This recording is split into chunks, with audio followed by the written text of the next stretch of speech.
up, Twitch? How you doing? Alright. Sound good? Sound good.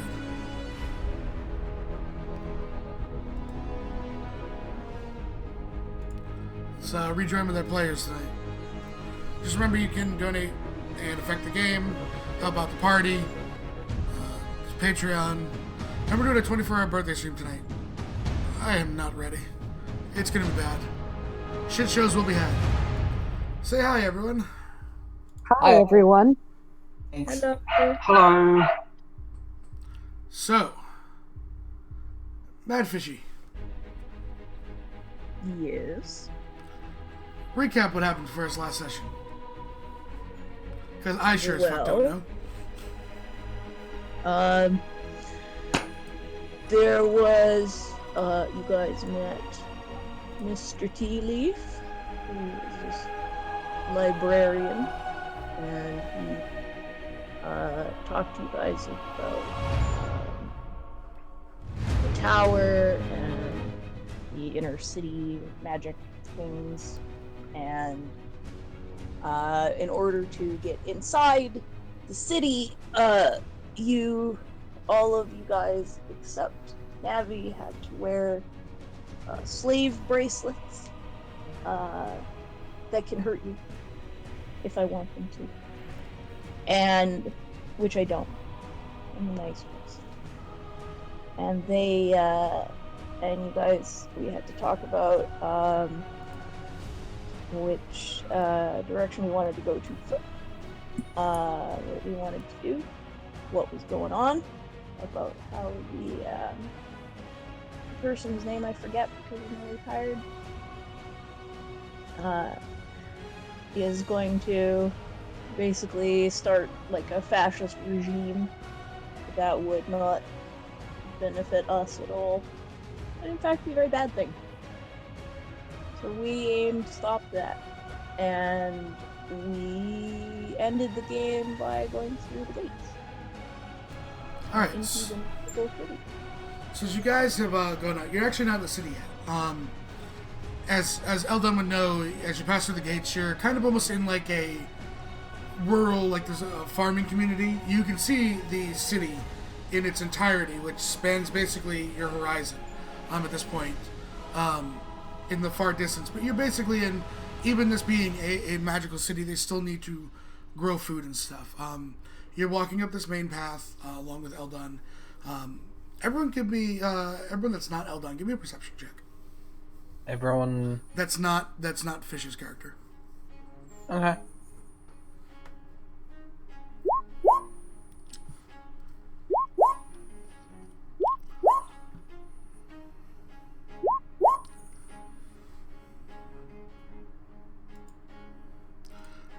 Okay.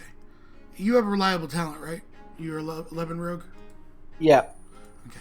So that's a 16 as well. Winter and Fritz. Alda, Tharad picks this up quicker than the other two, but you guys get basically the same information. For the two of you, it takes you a second. You kind of see farming going on. You know, I mean, both of you have been across farms and such. As you look across, at first you don't realize, but everything's animated. You know, the plows are basically running themselves, aside from livestock. There are like animated scythes cutting down wheat. You know, and Thrud, you're the first one to look. As you see, there's, you know, they look very common. You obviously understand that they're likely magical, based on your observations thus far. But, you know, there's a small family kind of sitting on a porch of the farmhouse as the tools are doing the work. But that's basically what you're gaming as you're walking towards the city.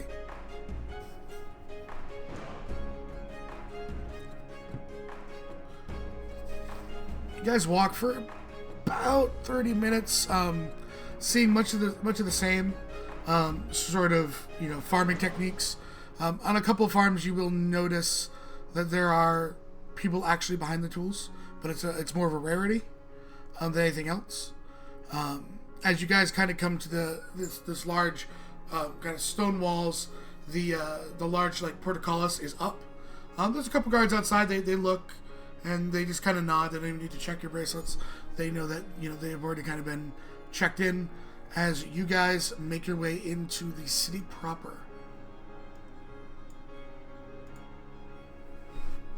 And yes, this is totally the image we're using.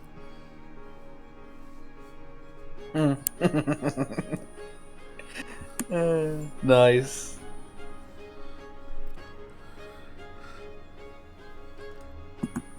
You guys are standing kind of at the main gate.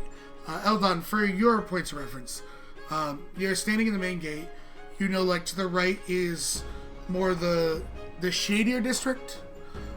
Straight ahead of you would be like the markets, the grand markets, and then off to your left is kind of the nicer area. But you're in a bustling city. Okay. You guys that are not from here, you notice that a lot of the packages that people are buying from different shops are kind of like floating behind them. Almost if the packages are enchanted themselves, just to follow the person that's bought them. You see, for Nabi, you see much. You see much of yourself in. Thank you for the host, Aladar, and you see much of the same you would see in Cesarno.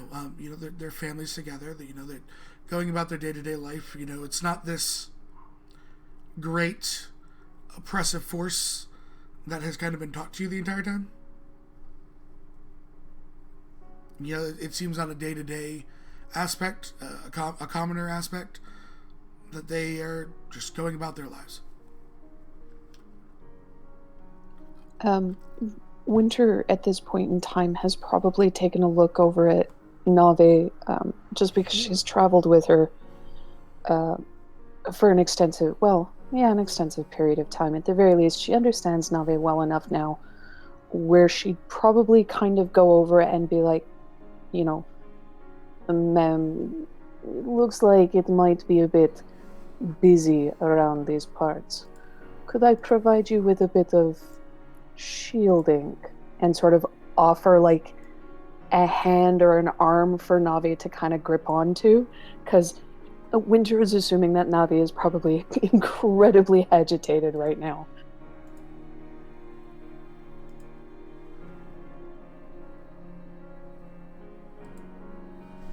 Huggers, we're talking, we can't hear you.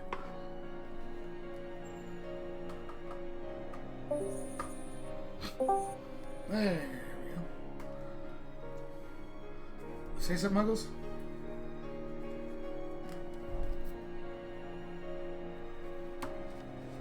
Still can't hear you if you're talking.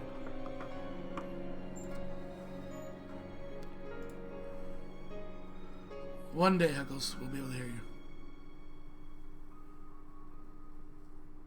So what does everyone else type it in the roll 20 chat? As she's trying to fix the mic. Winter is talking with Navi, kind of a little bit aside, as what are Fritz and Throd doing while Navi fixes her ability to talk? Hey, there she is. Yeah. Damn silent spells. I know, right? Gotta stop casting them on myself. Navi is probably not as uncomfortable as Winter might be expecting, but she is still uncomfortable. And Winter would probably get that because they've travelled together for a while. She'll nod to Winter. Agreed. Perhaps there is a temple here? She'll look over it. Mr. Teelu. Eldon, you would know that there's basically only one god that's kind of followed here. Okay. And I will give you the name. I just want to make sure I have it correct. Give me 1 second. They're all Palor supporters, aren't they, Seth? They are not. Mistra, the god of magic. She is a neutral good deity, and her symbol is a circle of 7 stars. Alright, well, I will point that out. I'll point out all the different direct, areas of place.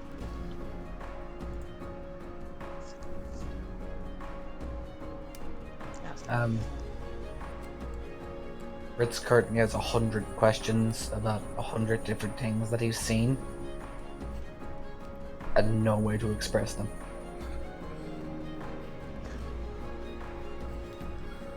So Fritz is like if right now, just to paint this picture for you, is like a kid obsessed with Harry Potter if he walked into Harry Potter's world.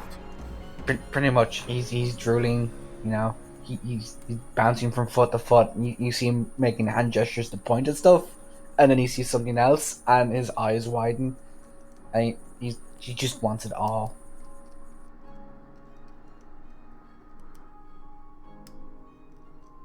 So where are you guys headed to? I'm guessing at temple. See how the land lays with the carrot? Perhaps later. Is there anything else we would like to? And Miss Chili, do you have an abode here? Do I? You would have something probably pretty modest. Mm-hmm. You know, you're not a hugely high-ranking wizard. You said you'd worked in a library, so I mean, you make your money. You don't make it hand over fist, but you know, you're upper middle class probably, based on that you have on your person like 600-700 gold. So I mean, it's you're not doing bad for yourself. No. Most of his money goes into the library. Yeah. So I guess he could take them to where he lives if they want to see him. Does he live in the library? He does not live in the library. He lives, probably like a block or so away. I mean, you're talking about a library in a wizard and kind of sorcerer city. The library itself is like a block. So Yeah. Fritz is actually going to look at Mr. Tea Leaf and like, perhaps we can pay a visit to your wonderful library and see if there's any information we can pick up there. All right. So where are you headed to, the library or the abode? We'll go to the library. Okay. So Eldon nods, and as you head kind of straight through the market district, towards almost like center of town, you eventually see a large kind of stone structure, kind of a little bit taller than everything else.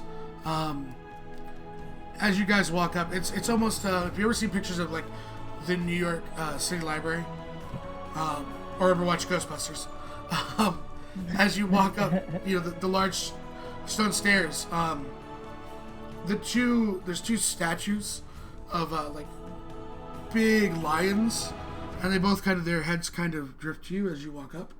They just watch you enter, and then they go back to watching the crowd. You could Fritz. It'd be an investigation check.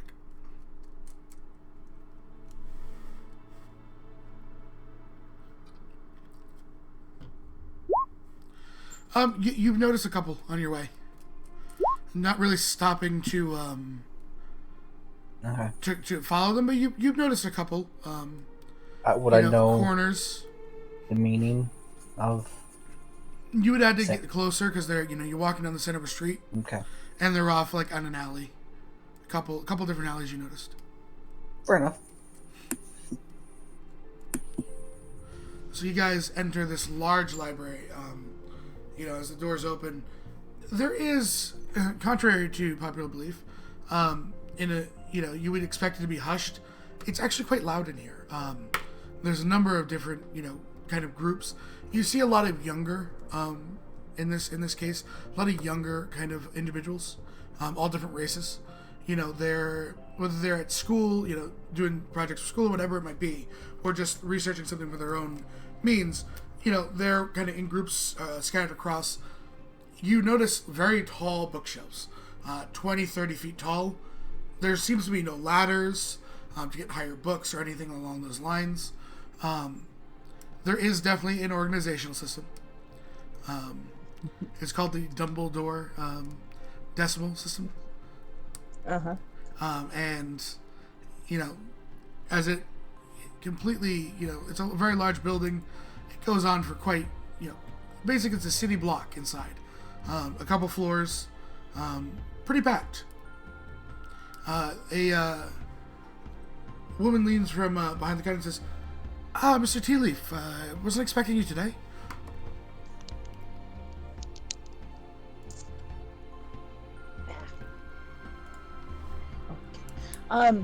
You would know her as, Yes. as Shella. Hello, Shella. This is, Navi, a colleague of mine. Pleasure to meet you, Miss Navi. We had some research to do. Do you need a room, or? That would be lovely, thank you. She, kind of holds her hand out as a key appears. Third floor. Thank you. Anytime, Mrs. Tealeaf. So she'll help you guys up to the room. Get some books. Yeah, you guys Feel make free to talk it. you guys make your way up to the third floor. There is like you see them. There are two glass doors. Kind of golden handles on them. Into a rather large room. There's a huge table. There's as you walk in and you close the doors behind you, all that noise from outside disappears. The room is basically magically soundproof. There's a large table. Eldon, you would know that there is, pitchers of waters and cups. The pitcher of water never runs out of water. It's always ice cold. But other than that, that's pretty much, what's in this room. There's a couple stands and papers with some quills and ink if you needed to make notes. But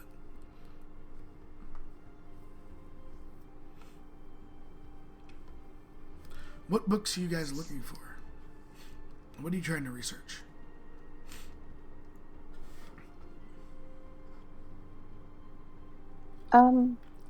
Winter would actually try and see if there's anything on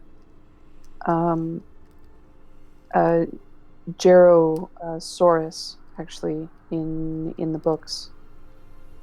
Like either like a history, or if there might be something effectively that they can use. Not so much like a weakness, but something to help sort of formulate a strategy for. Eldon would be able to inform you that like records like that wouldn't be in the library. You'd have to go to like actually like a public records office that is in the city. Then And that might be a little risky. Yeah, then Winter kind of shrugs and sits down and says, well, when you need me to hit something, let me know. I've got a list of stuff for Fritz. Oh god. Okay, the first is a map of the city. Yeah, they would exist inside the library. Grab a map of the city. Next, a map of the sewers, or what would be known as of the sewers. That's more of like a public records type. Okay, building. that's fair enough. History books on the city itself, There's some histories, yeah. and I think more importantly, history books on the tower.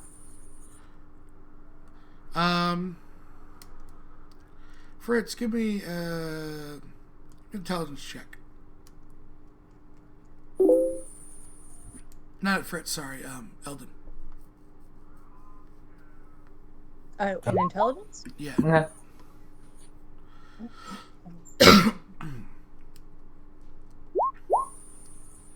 You know books on the tower exist. However, they are not in this library. They are not allowed public to be like kind of shown to the public. You know they exist, but you just don't have any copies of them. Not even old, like, Nope. not fairy tales, but No. old story. Because it's not that old. The tower was built.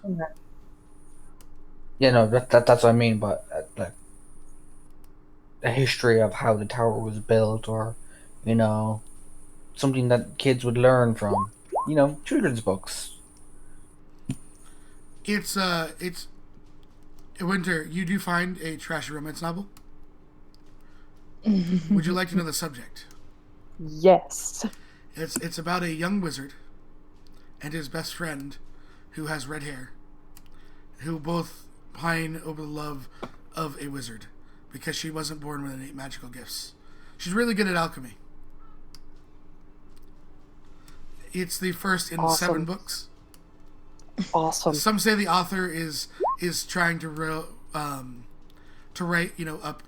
both a prelude to it, something about beasts, and then also something about kids later in life. Okay. Durag, you find quite a bit tales on about the High Sea. Are you looking for like factual or non-factual? At this point, actually, we'll go for a factual tale of the High Sea. Okay. I know that you're not good at this, but investigation. Oh, here we go. Look at this modifier. 0. He doesn't know. Like he's just 9. No, Yeah. I mean you do. You do find some information even on a 9. I knew you have of low, but this is also like your home field advantage. It's high seas. Yeah. So you learn of a couple different theories. You don't quite understand all of them, but along to do with currents and some. You hear in reading this, there's one theory that there are a few moving islands. They actually move with the current around the world. Moving on.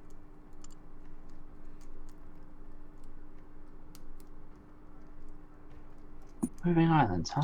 He's reading his book. Yeah. He's just going to sit in the corner, keeping an eye out while reading his book. So I'm going to unroll the map of the city onto the table and hold it down with a few trashy romance novels, the ones that Winter ain't reading at the moment. And I'm going to point out to the others the general area of where I spotted the thieves' cant. Winter quickly finds the book for him. Give me an investigation. Winter. Me or Winter in that. Yeah, you find a very basic book on like embalming, and like the. Fantastic. However, it's as you get into it, you see where as it starts, it's okay. This is how I would do it, and then you start reading into like magically how they do it, and it's pretty interesting to you because it's a way of doing the same thing, but in a different ritualistic way. There's also a brief mention of liches in the book and other undeath. Oh, I will maybe follow that trail. Is there a reference section in this book that I might be able to there's draw a reference upon to other it. sources? Yep. But we're rotating through books, so you do Yep, find a that's lead. fine. Fritz, did you also grab the books on that staff? I would like to grab those You books. have them with that. So what were you saying as you point on the map? I'm just pointing out the different thieves' cant locations that I Okay. spotted on the map, and I'm like, Eldon, give me either a history or investigation, whatever I think is higher for you. me? No, Eldon, because Eldon's the one that knows the city. Okay. History.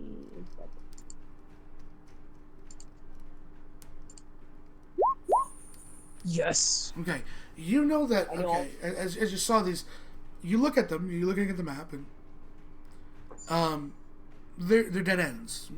You you may have at one point stumbled down there. It's a dead end. You didn't magically pick up anything. You didn't see anything down in any of these locations. But you also know and have dealt with there is a thieves guild in the city. Mm-hmm. You're aware of that. However, they are mainly consistent of arcane tricksters. Okay. So you know that they are very. I mean, they are able to be very successful because they also have innate magical ability. They are able to get around a lot of the magical traps that would be set here. Does he share the information about the dead ends? Yeah, of course. You know that those symbols, even from you don't know the exact, but you know that they're like a way to go. They're basically a start of a trail. Yeah. Fritz will turn around and go, well, when you say, would he have also checked for them magically? If you went down the dead end kind of thing? Well, he didn't go down. You didn't go down the dead end. No, but No. if you went down. He didn't notice any thing magically.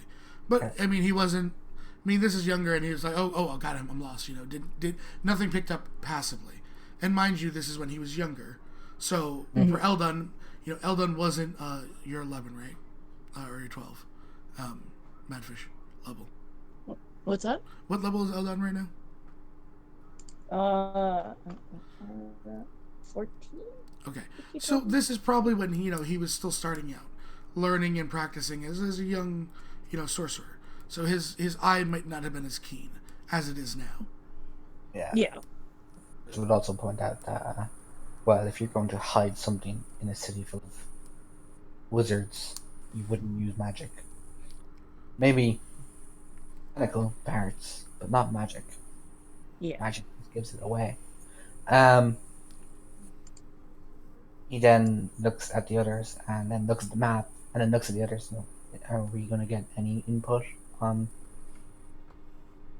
strategically how to approach? Because the tower is dead center, right? It's actually the northern end. So the tower's at the northern end. Like, There's literally, there's literally maybe one way in. You couldn't So hit it from what- the sides. It's as far north as you can get, basically. In the city. he looks at Mr. Tea Leaf and he's like, right, the slave pens. Where are the slaves? Eldon, you would know that there is a very small slave market, and it's kind of in that shadier area. Because while there are slaves amongst, from your knowledge of it, it's a lot of the times it's someone will come here hearing that they can be bought. Usually someone down on their family's down the luck needs the money. They give up their freedom. The money doesn't go, a large portion of that money would then get sent to the family. At least as far as you're aware. Okay. Well, yeah, that's at least what the population has been told. Yeah. Do you know where the barracks or guard towers are by any chance? Where checkpoints would be? Well, the obvious ones, Yeah. I would know the obvious ones, but I mean, it's entirely possible. There are 5 barracks that Eldon is aware in the city. There is one in each corner, of the city. It is pretty much square. And then there is one near the center of the city. Kind of like, where you would expect like a central police station to be. But checkpoints for going between certain areas of the city? Is there? No, any there's of just that? patrols. Okay. I'd like to attempt to study the map and maybe between buildings if going between buildings, or if what would the not the quickest route, but what would be the safest route that I could determine that wouldn't, because with the urchin background I You tend can- to You can tend to find as you look, you just kind of pick up basically. Some alleyways and stuff like that. They get you there. The only problem with this is you've not spent a lot of time in the city yet. You don't necessarily know No. where patrols are when they run and stuff like that. He's going to look at the map and start. He kind of stops and looks at Mr. Teef. Can I get a copy of the map? I don't want to draw on this one. Okay. Can I? Yeah, you can easily get a copy made. Yeah. Tell the group about the Thieves Guild. Oh, I've already told them that I've pointed out the locations of where I've seen the symbols, so there is one here. Mm-hmm. If we could speak to them, and she kind of looks to Winter a little bit. I guess for support more than anything. Do you think they might be interested in providing distractions, so that we don't have the whole guard coming down whilst we're trying to achieve our objective, I guess? But do you think that's something worth looking into? Who are you asking? Eldon or Fritz? I think both, and Winter. Eldon, you don't really know much about them, other than that they're wanted.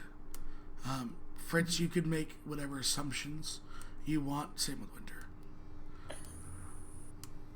It would depend on their standing in the city. I mean, if they're... He kind of waves his hand. Like, if they're one of those Thieves Guild, they're all anti this or anti that, and they don't like, fight the power kind of Thieves Guild, they'll help us. But if they're a group of people who are only in it for the money, why would they risk turning over the apple cart, so to speak? Perhaps such people could be made to see that more money could be made with a regime change. Trading in and out, as long as access is restricted to the city, it means they've got a black market. There's a demand for goods from the city on the outside world. Now, I don't know if there's any goods coming out from here to the outside world. But if there isn't, and with that shift in power allows them to do so, while maintaining closed border, so to speak, it might benefit them more than other people. Who knows? We wouldn't know unless we asked them. Again, he kind of looks apprehensive. Thieves Guilds can go multiple ways. Most plans can. Well, and also, if we speak to them and they disagree, they could perhaps implicate us. They could also, being straight up with you, capture us and try to get a reward. But then again, if they're wanted in the city, they probably wouldn't do that. They'd like to lie low. Well, if they are wanting to lie low and not cause too much of a disturbance, they might be persuaded then to use their abilities to not so much create distraction, but certainly make it a little easier for us to move around. Duh? Now, I just need to clarify something. You have friends who are coming here with a force, correct? Yes. Right. It is known through history, Thieves Guilds tend to go two ways when a city is invaded. They either fight for their city, or they plunder the city. Now, just to clarify, it's when she says force, it's another group of adventurers. It's not like a army. Yeah. That's what I mean. Is there an army coming? No. No. There's no army. Just another group of people. Yep. Yeah. Like, she would have explained, like, they and this other group are the best course of action. Like, if they fail, probably would be an army, which is why they're here first. Right.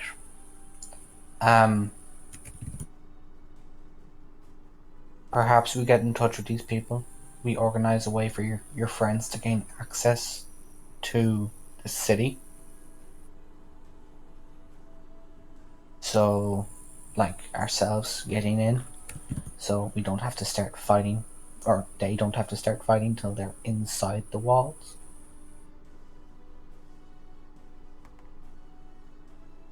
So for money, because it was last year. When we talked with Clay, well, their intention is we both do this simultaneously. Their intention is to start fighting. Intention, yes. When we hit the tower, when we both hit the tower. Yep. That's the intention. Mm-hmm. You also know that you will possibly not meet with them before you start your assault. Yep.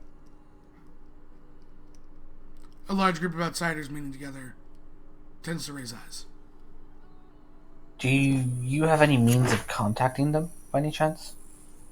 I can speak with the other group directly, but I shan't look to do it. Right. So Well, we make contact with the Thieves Guild here. We see if they're helpful or not helpful. Either way, we'll find out. If they are helpful, perhaps we can leave a contact for this other party by the docks, helping them get into the city. You send them so they know there's a contact waiting for them. that's only one thing.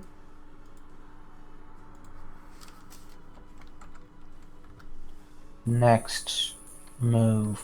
They don't have any records of the sewers or how the tower was built or any records of the tower here. So perhaps, just perhaps, the Thieves Guild might actually have more information on that. Well, I mean, if they would like to move around the city fairly quietly, it would seem sensible that I imagine that a certain interest level would in the tower from their part as well would make sense. I would like to say that going to these people may indebt us to them, which means we may have to help them with something, either during our mission or after it. Either way, The fate of two countries, I'm not sure that's necessarily an issue.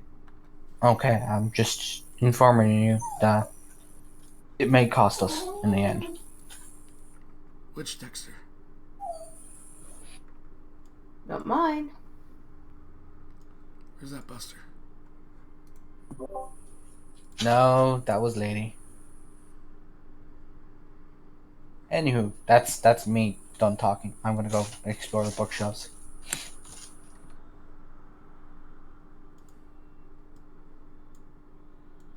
So, what about everyone else? What are you guys doing? I'm following leads on that lich. Give me another investigation check. You do find a book. It's black. You know, like it has an ominous presence, but it's not sentient. I'll just say that now.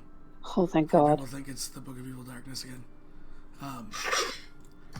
But there is like it kind of gives you a shiver up your spine just to look at it.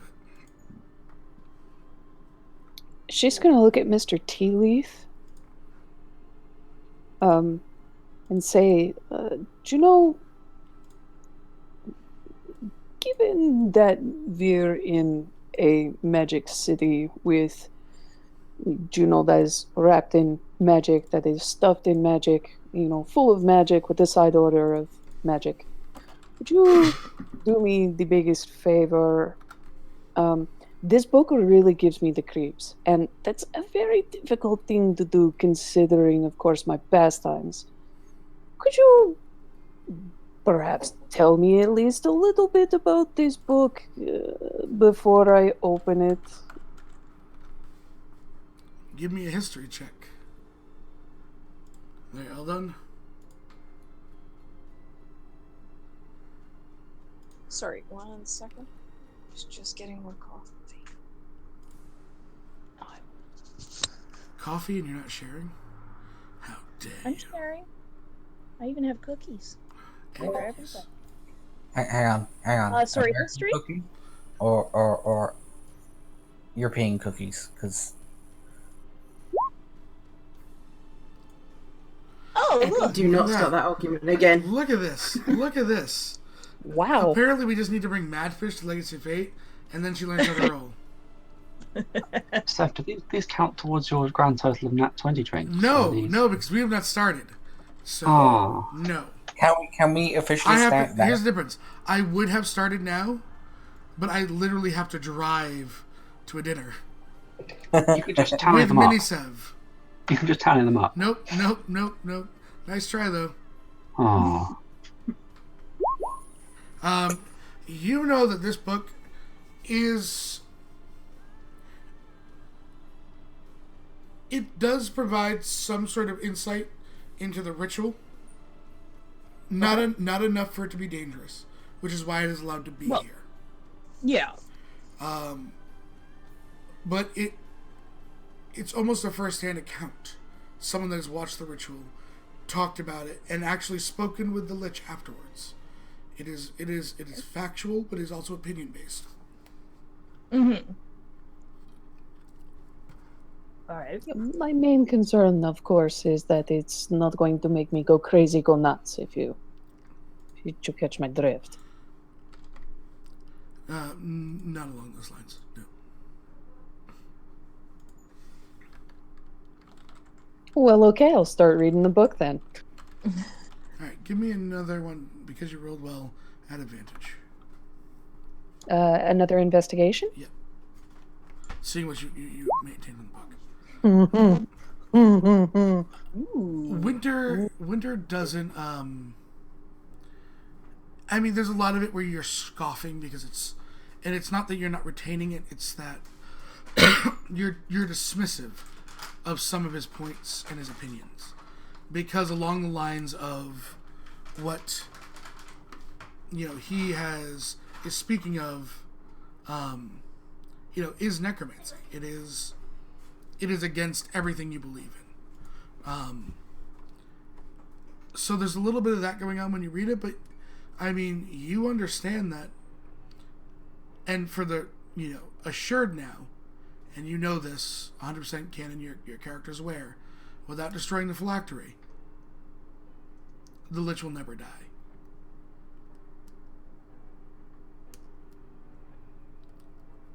Well, at least that's something. Yay!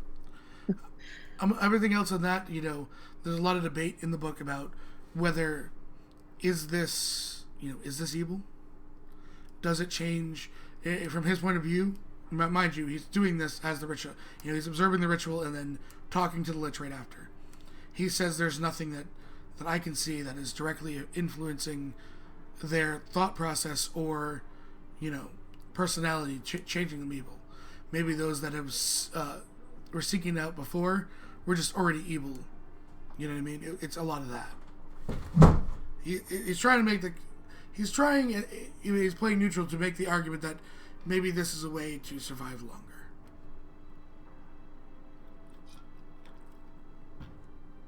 She's like, but this makes why wouldn't they? Effectively, a good person would not look for, especially a lawful person, would definitely not look forward to being made or turned into an everlasting undeath But just good and lawful people would not be doing such things. It makes no sense. There must be something else that be going on to make a person more susceptible to that sort of thing. And she's rambling. She is rambling on, sort of in response to this.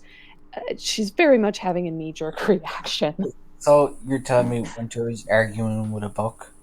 Yes, Yes. yes. As a matter of fact, she is. Thank God we're in a soundproof room. Throd, we haven't heard from you in a bit. Throd has been enjoying his book on moving islands, and he wishes to find out more about the moving islands. Okay. So Because- Throd ventures into the library. He looks very out of place and very confused. Multiple people are looking at you because you are dressed like a barbarian. He waves at the people looking at him. They wave back. One with a mage hand. Throd does his best not to look completely confused by the glowing hand that has just waved at him. He's going to venture forth into the naval part of the library. All right, let's give that investigation. Is 0 modifier? It could be worse. What exactly are you looking for? He's just curious about the moving islands. Like, he wants to know more about moving islands and why islands might move. Yeah, I mean, do you ask for help? I mean, there is, attendance. He's going to look at one of the attendants and kind of go, I don't really understand your numbering system. He holds the book out and points at the moving islands and goes, I'd like to know more about these, please. Yeah, 1 second. You see from about 30 feet above you a book come out, and it's pretty thick. This would be the one you're looking for. You're with Mr. Tea Leaf, correct? Yes. Okay. And gives it to you and says, anything else you require in your room? I think we're okay. Thank you. Okay. He's trying to be polite, but it doesn't roll off his tongue normally or very easily. No. And there's a small smirk as you're struggling a little bit with the words, and he just nods and goes back to kind of walking the library floor. How big is this book? It's probably about 1.5 feet thick. Okay. Throd is going to move it back to where the others are, and he's going to plop it on the nearest desk. Yeah. It lands with a nice thud. And I wanted a picture book. He's going to open the book and start reading. And roll another investigation. Oh no. Oh. Better. Okay. There are pictures they're drawn, but there's more diagrams. It's not like, see spot run. Run Elmater run. Or endure Elmater endure. But it's there's quite a lot. There's charts and everything. I mean, Throd is doing better with the charts than he is the long-winded text. Yeah. I'll tell you what you learn in a little bit because it's going to take you a bit. Yeah, that's fine. All right, who's next? What about Navi? Navi hasn't done anything in a while. Navi would like to look up information on their god, actually. Okay. So you going down to the religion section? Yes. Okay. So give me an investigation, Navi. You intimidate the hell out of the books. Oh, good. And you lose 2 gold and your lunch money. Okay, you do find a number of books. There's a number of different deities you do eventually come across. Takes you a little bit, but you come across. Are you looking for a holy book, or are you looking for? No, more kind of context, I think, for her Okay, about their do religion and what it means to them, and you can, yeah. We'll come back around there, Kayla. Yeah, you do find a book on that. You do find a book eventually. Takes you a little bit. You're down there for a little while. On a 12, trying to find a specific kind of, book. But you do find it, and you head it back upstairs. Why don't you give me a investigation, see what you retain. 19. So what are you looking for? You asked me the questions at this point. You've pretty much you pretty much understood the book. okay. Yeah, she's kind of just looking for context of their religion, any specific religious practices they might have. There's a number of them, and you get worship in her is very similar style to yours, with using clerics and priests.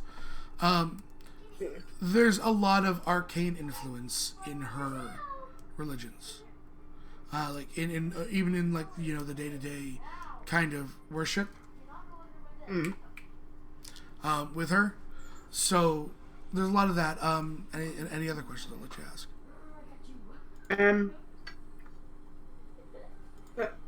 I think she's looking for what to expect when she goes to their temple later, because she wants to make sure that she has a good basis for a conversation later. Oh yeah, I guess. you can kind of get some basic information that'll let you have advantage with checks and stuff like that from when interacting with them. Yeah. You do understand their practices. So, Eldon, what have you been doing other than kind of overseeing the research projects? Well, I don't think busting into places he's not allowed to go is not exactly in his wheelhouse. Not something. No, this could definitely be a first. Yeah. So, he might even look up. He might look up like even fiction stories would be okay. Or real stories about people who've done something similar. Okay. Maybe just get some ideas about how they went about it. And Okay. Give me. Your libraries, so you go down and you find. Are you looking for fiction or fact? Well, he'd start with fact probably. Okay. And you're gonna know that most of these fact books are opinion based. Sorry. Most of the fact books you're gonna encounter are gonna be opinion based too, but they will definitely give you some of the facts. So give me an investigation at advantage as you're looking through this book. Okay. Oh boy, 13. Yeah, you sit down and as you read, there's a story from the city, of one such heist. The vault was said to be impossible to break into, but apparently a small team of about 5 individuals from the Thieves Guild were able to, in about an hour, break into the vault, take everything, highly magical items, and leave very little trace. It theorizes how they did it, but it doesn't have... It wasn't like, well, they did this, this, and this. It theorizes how it might have happened, but, the author himself, being a capable wizard, attempted to recreate it, and it didn't work. All of his theories didn't work, and he points that out in the book. He goes, well, but then again, I'm no thief, is what his ending of the book is. Okay. He's just sort of hoping for some inspiration, some ideas, maybe. I mean, there's definitely you kind of understand that this is a possible vault. This is stuff you might be looking at, trying to get in. There's some notes of what the traps were and how magically things were warded, and it does give you a bit of insight into what you might encounter. Okay. That's what he's interested in. Okay. So we'll cycle back to Fritz. You know how torn I am right now, Sev. You know how torn. I would like to look up... I want to look up the towers. Okay. Give me an The investigation. ones with the staff of the... Yeah. There is going to be no factual books. No, that's... about what's inside or them or anything along those lines. anything that can give me hints in the end. Investigation? Yeah. If it rolls... It takes you a little bit, but you do find a book, kind of legends and theories. I carry the book back and I sit. Is there like a nice, comfortable sofa? I mean, there's like a couple sofa couches there. There's a couple, seats. There's a desk and a large kind of study table in this room. I plop myself down and I flip open the book and I start to literally go through every account and start looking for patterns or kind of hints because Okay, sometimes give me another investigation.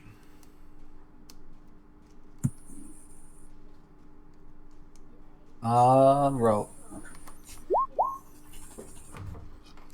So much similar to the last, the story you told that the stabs were one at one point, and before they were shattered into their different pieces. You find out that Riley. You find out that these stabs and towers were then constructed because the power, as is said in the legend, the power that came from the staff was in the hands of someone not worthy to wield it, and it drove them utterly mad. So as a precaution, they locked them up in towers. It says that these staves draw things to them, natural guardians. Other than that, you only still know of the one location. However, there's something else in the book. There's said to be another set of towers, unrelated to the staves. A few have been found. But in them is the ability to learn very dangerous magic. And not like necromancy or stuff like that. Like the ability to call down flaming rocks from the heavens and different sort of things along those lines. Oh. I straight away wave at Mr. T. Leaf and wait for him to come over. Yep, he'll come over. I flip open the book to that point and I start like underline it with my finger for him so he can read through that and see what he thinks. I mean, I know what it is out of character. It's actually not a ninth level spell. It's something different. It's actually not meteor. It's a different. Okay. Yeah. Well, sorcerers don't get that spell anyway. Yeah. So you look at it. I mean, what you would gain, because I mean, this is legends that would be relevant to your character that you would kind of know. Mm-hmm. You would, for most wizards, sorcerers that would love to try and find this. Right. This is something that would be amazing. However, any attempts that you've ever heard of to go in or find them has either been met with them never returning, or maybe one returning so grievously injured it was, no one else wanted to go for a very long time. Yeah. So it's extremely dangerous, unpleasant. Out of character-wise, this was one of the towers that two of the party members decided to go enter themselves. Oh, okay. And cost them their lives. Oh. Yeah, two people against a 20th level dungeon. Yeah. That'll do it. Yeah. So. Does it, like... How do I put this? Does it leave any hints for the tower that we know of? What it might help. Reading through it with your thing, it might help you get through the door. What you've learned. Is there, like with Winter, is there a reference number to another book? No. This is all theories. Winter's was more factual. Yeah, it was a guy's research. This is all theory craft. Well, I know if we go around once more, I know what I'm looking up. So, that's my turn. All right, we're about like mid-afternoon as you guys have been reading and researching. Do you want to continue or do you want to go somewhere else? What do you want to do? Group decision. Winter kind of looks over at everybody and is like, well, I'm happy to be still doing research if we're still able to do so. I am thinking that the more information we are armed with in this situation might actually be better for us. Agreed. I know of another place that would probably have better luck getting information from. Mr. T, is there somewhere in the city where people go to be healed? Is there? There'd be two places. There's a few healers, kind of shops, as well as there's also the temple itself. Okay. I might go off to the temple. See if they can do with an extra hand. Send if you Alright. need us. Of course. Thrud looks particularly like he doesn't need to be cooped up anymore. He's bouncing practically. When Nave mentions that she's going to go, his sort of head snaps round. Can I come with you for a bit, please? Of course. He's like, please let me out of this. Please let me go for a walk. He's You know we're practically going to a temple, right? A his religious legs are practically bouncing under the table. He just looks at her and goes, "Yes, just please. I can deal with charts and navigation stuff for so long, but please let me out of the book prison." Okay.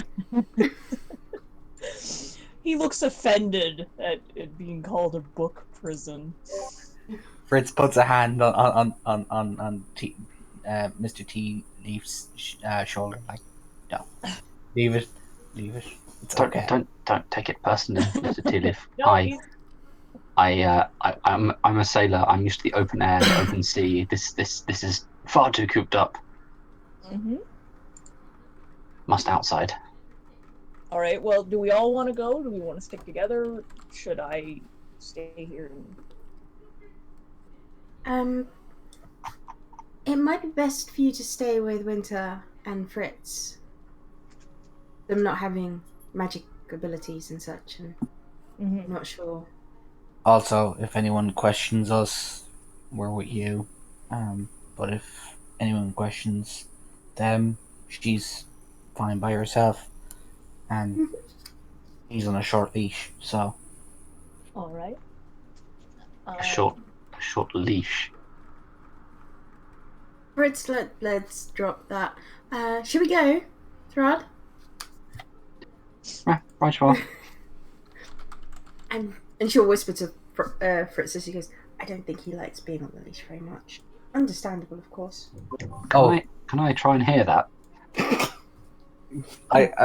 Fritz is like, yeah, I know how he feels. I'm going stir crazy with these things on my wrist, but I don't want to do anything until I've exhausted anything I can get out of this library before I move on. I'll send to you when we're finished, yes? Fritz nods and goes, I'll keep, or try to keep, the others out of trouble. Thrud sort of looks over at Winter and goes, I'll punch anyone who gets too close to the cleric. Don't you worry. Winter sort of gives him an amused smirk and says, sure you will. Punchy, punchy. That moment someone goes to greet her with a hug and he just punches them. One day that's going to happen. When I say punch with the great axe, yeah?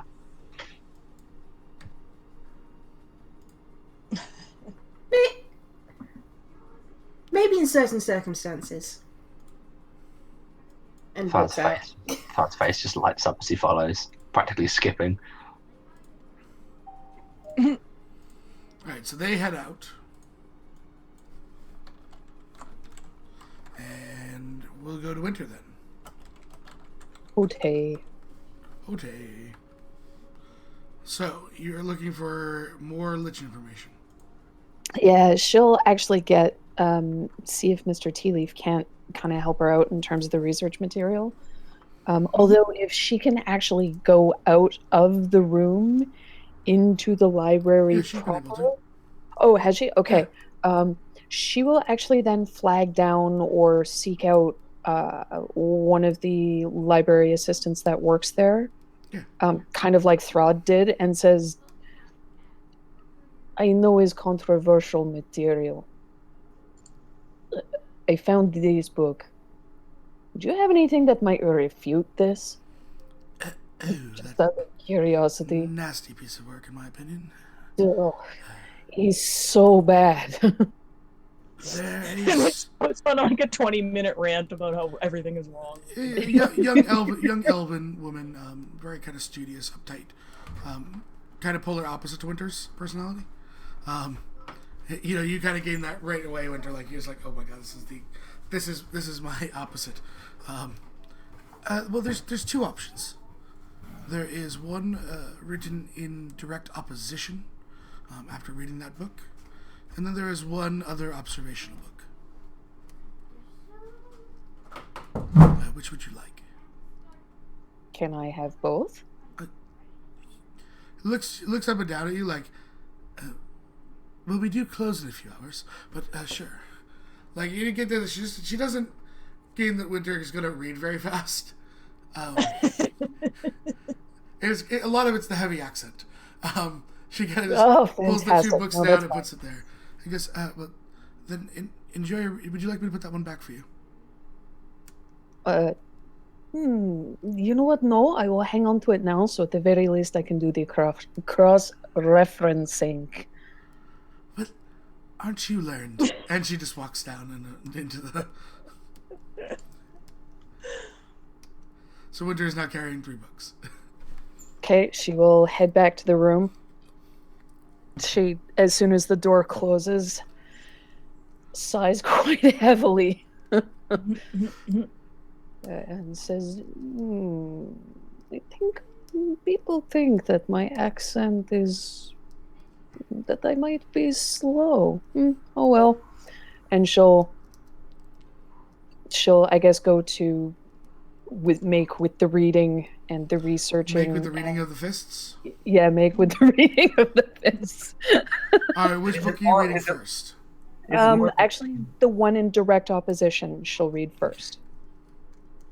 So give me that investigation check. Can I have Mr. Tea Leaf assist me in this? Mm-hmm. You wouldn't be reading another book. You'd be. Oh, okay. I'm just saying for Tea Leaf. Tea Leaf, around this round would be helping you. So you both roll investigation please. and learn what you'd learn. So both give me investigation checks at advantage if Tea Leaf is assisting.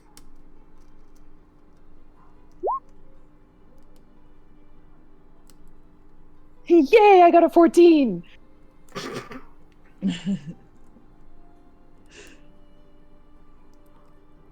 And Tea Leaf, are you assisting? Yes. So give me an investigation at advantage.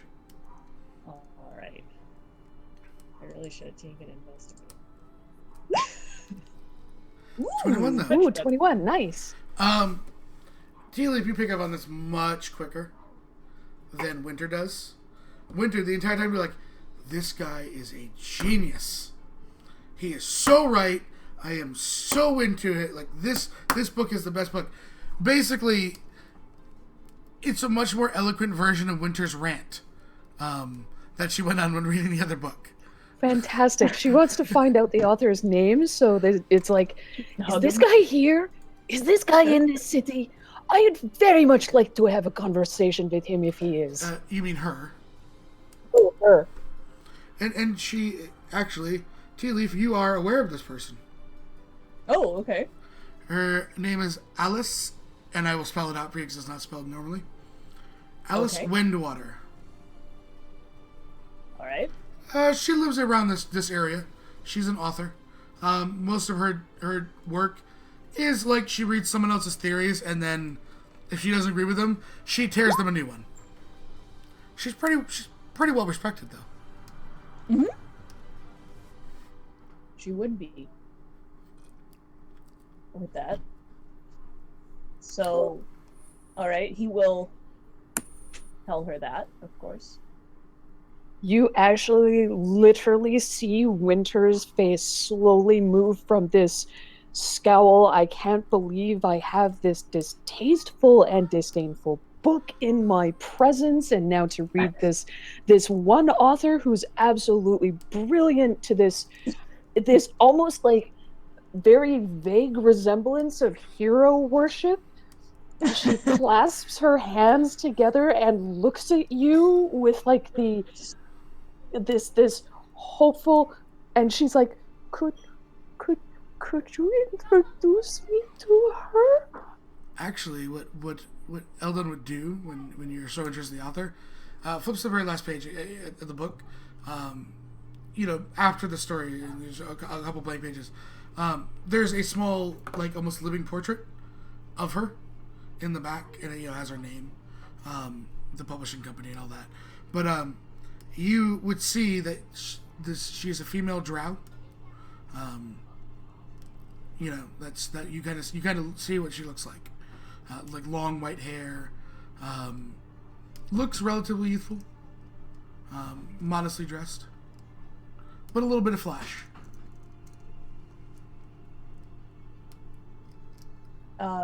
Yeah, well, he likes that people get excited about books and writing, so he would love to introduce.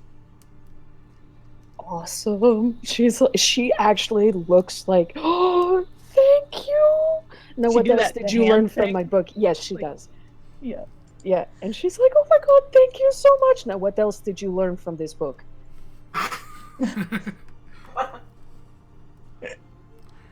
You learn that there's very little fact; it's all opinion based.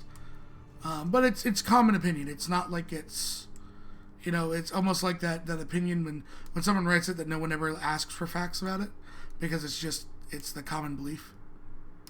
It's kind of that like, well, I'm saying the common theme, therefore I don't need to have any facts. That's what Eldon picks out of it. Gotcha. Yeah. Are you going to destroy and shatter Winter's perceptions right now? Well, he'll point out that she hasn't backed up her arguments. Of course, this doesn't mean they're invalid. It simply means that there is no specific. Winter's eyes kind of narrow at Mr. Tea Leaf as she's still looking at him, grabs for the last book and pulls it forward. Okay. So Fritzy,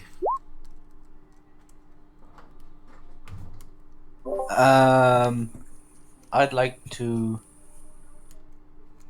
also step out and okay. look for an assistant. There is a number of them.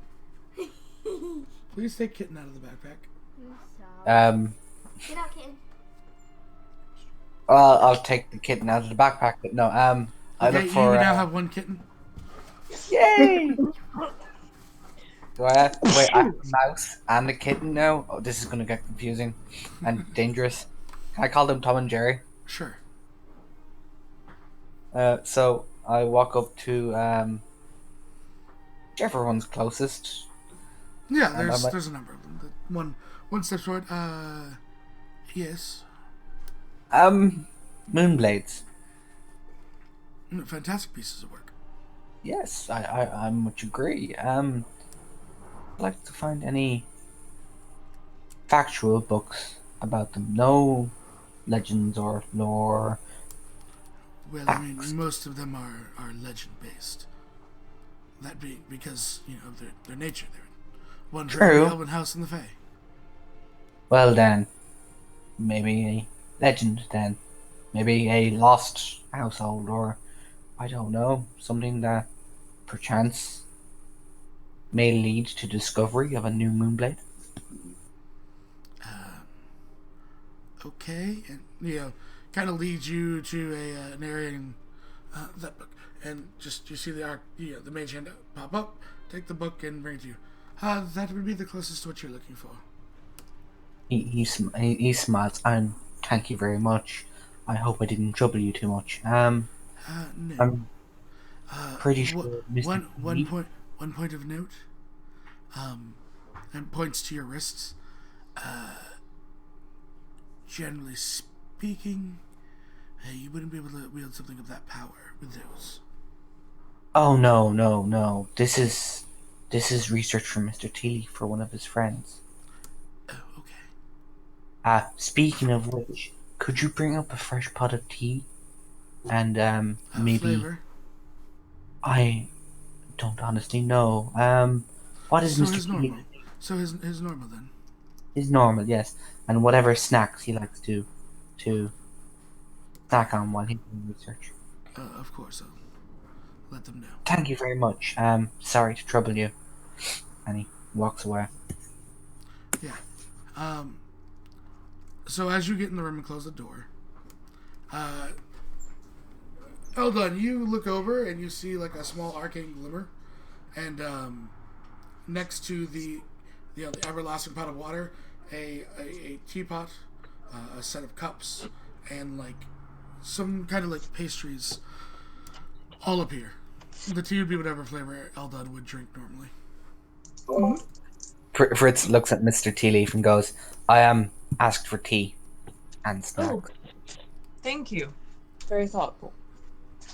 He holds up a book and like, I've got some research to do. Alright, give me an investigation check. Is by any chance Tea Leaf helping Winter still? Yes, this is the same round.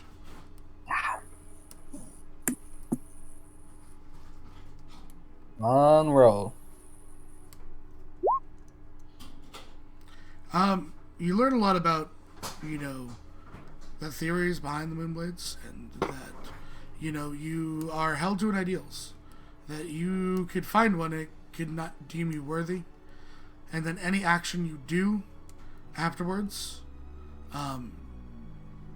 could also push you, push it away from you. You learn that you must be good in nature, and hold elven ideals, and the furtherment of elven art and ideals going forward. Without holding to those ideals, even if you find one, it will be rendered useless to you. You find out that each rune on a moonblade symbolizes an owner. So the more runes, the more owners the blade has had.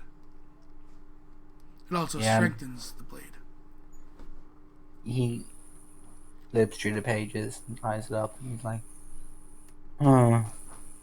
flips another page. Are there pictures? There's a few different ones that have been found. Like there's a Chris style, there's a scimitar style, there's a long sword, a short sword. In my world, it can be any sword. There's even a great sword. You will hear an audible sigh from his corner of the room as he kind of just leans and stares dreamily at one of the pictures, like, and that's his turn. Fritz is making lovey eyes at pictures. Yeah. Is he like making copies of it and putting it up in his locker so he can swoon? Yeah, drawing hearts pretty around much. it. Fritz and Moonblade forever. Yeah. Alright, so Fritz, we'd be coming to your turn, but you were helping Winter. So we're going to join Miss Navi and Mr. Thrad on the streets of Silva.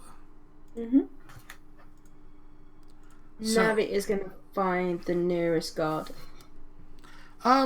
you see, and mainly because, we're using a Harry Potter picture, and, that's set in England, you see what seems to be like an English puppy walking the streets. Except instead of the club, he's, twirling a wand. Seems fair. He's got a little whistle. He does. Does the alarm spell. It is the alarm spell, yes, as you know. I just had a feeling. However, I'm not going to do a British accent because I'm sure the Brits will kill me. It's really bad. I really want to hear it. I think for the day that's in itself, Just be forgiven. Nope. you will be forgiven. Nope. It's your birthday tomorrow. Nope. Not happening. I've heard my own Aww. English accent. It's terrible. Oh, you said British. Getting up at 6 a.m. tomorrow to make sure you're drunk enough to do it. Well, once I'm drunk, I won't care. There's a difference. I will make sure Seb gets drunk enough that he does the British accent. I promise you this, people. I will get him to do it. So, yes. Would you be able to point me in the direction of the temple, please? Oh, yes. And you kind of like, you're almost in like a central square because you've gone from the library and just kind of got out into the thing. He points out like two kind of larger buildings. Those are both stores. If you follow straight through the middle, your second street up on your left, it will lead you up to a small sort of grove. In the center is the temple. Thank you very much, sir. Of course. He looks to Throd. This one's with you, right? Yes. Okay. And just kind of walks. I mean, Throd does have a large battle axe on the back of his person, so. Yeah. Throd just sort of looks at the cuffs, looks back up at the guard, looks down at the cuffs again, and just, yes, I'm with her. You guys make your way through. As you guys pass those two big stores, you see they are very much like department stores. Very much like department stores. All the way up, like 5-6 stories tall. On each side, there's a small, like, kind of. You would see it before Throd does, without making you guys roll. You see two doors that are open on each side, that like above you. There's actually an arcane invisible bridge that connects. You kind of pick it up. Interesting. You kind of see a couple people then walking across from one side to the other. Very interesting. Huh. Where's one walking? You follow in the directions.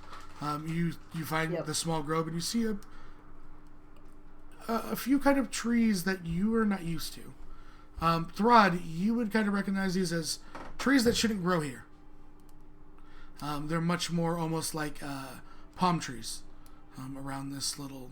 And when I say little, it's it's smaller than the library, but it's still a good sized building. That is the temple.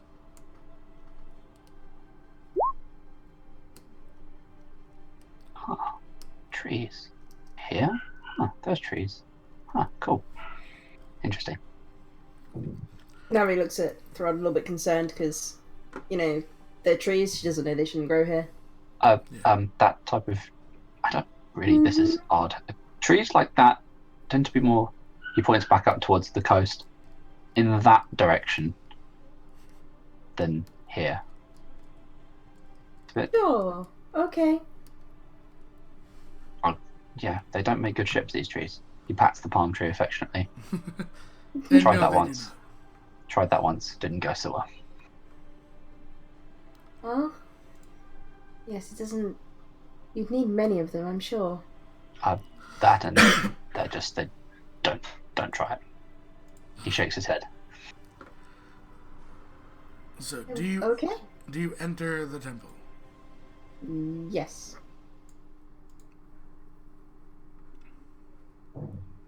Oh. You guys Fancy. walk into this kind of large foyer. Everything inside being this kind of white. There's a number of people in here. A couple on the second and third floors, dome style. There is that large spinning sort of that you see in the center. However, it is adorned with these stars. It's not that red color. There's just a number of stars that are kind of around this globe that is spinning. As you walk in, a priest nods you. Welcome. Hello, welcome. Oh, no. No. Can I help you? You seem to be a Sure. fellow. I am, yes. I was in your first city and I was wondering if I might actually be able to help you. And how might you help us? Well, I thought I'd kind of check in, see if there were people that needed healing, if there was anything I could do. You would need to be approved. We don't know you. No offense. Of course. Understandable. How does one do that? Well, you would have to. Well, first off, you'd have to wait a little bit. However, you would have to meet with the High Priestess. Of course. Um, I would be certainly amenable to that. Obviously, I understand she's very busy. Yes. And he kind of motions to there's like an archway, and you can see like there's like almost a purple like kind of silk curtain, on each side, not pulled. You can wait right in this room, and I will have her come to you when she's available. Thank you. Oh, yeah, you ushered in. There's, there is again, kind of like a little bit of flowing water. From what you can tell, it's pristine. There's some cups there, and he kind of, as you guys sit, pulls the curtain closed. Mm. So we wait. You went from one person to the other, Thrad. Thrad Yes. sighs. At least I got water here, though. What is that? You had water in the other place too. I He did fills up a warn cup of you. water, glaring at the voice in his head. Yeah, it's fine. It's fine. Water, good. Yes. So a little bit of time does go by before there is a small knock outside, and you wish to see me. An elven lady walks in, very clerical robes, an ornate kind of circlet on kind of what you would guess is, symbolizing she is the High Priestess. Nothing other than that. I am High Priestess Dharma. I am Navi. Eric of Palor. Welcome to meet, and you, Dragonborn. I'm Thrad. I look after the cleric when she orders me to. He gestures to the armbands. Do you have anything else magical on you? Me? You have any magic items? I have +1 great axe and a ring of swimming. Well, at least you're doing what you can to embrace Mistra. He nods. Looking at your weapons and your ring. As she kind of sits down in a chair and says, "So you wish to help us?" Oh, yes, I always find it polite if you're in a new city to introduce yourself, the local temple, and find out about some customs and offer help where possible. Of course. What brings you to our city?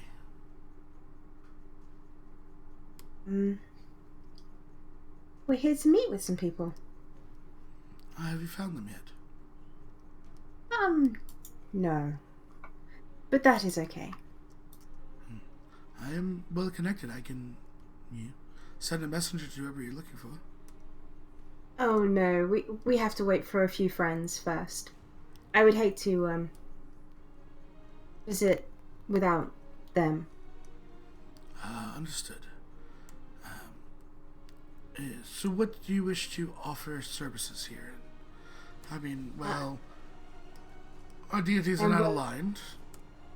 I won't turn down a helping hand. No. I am well versed in healing.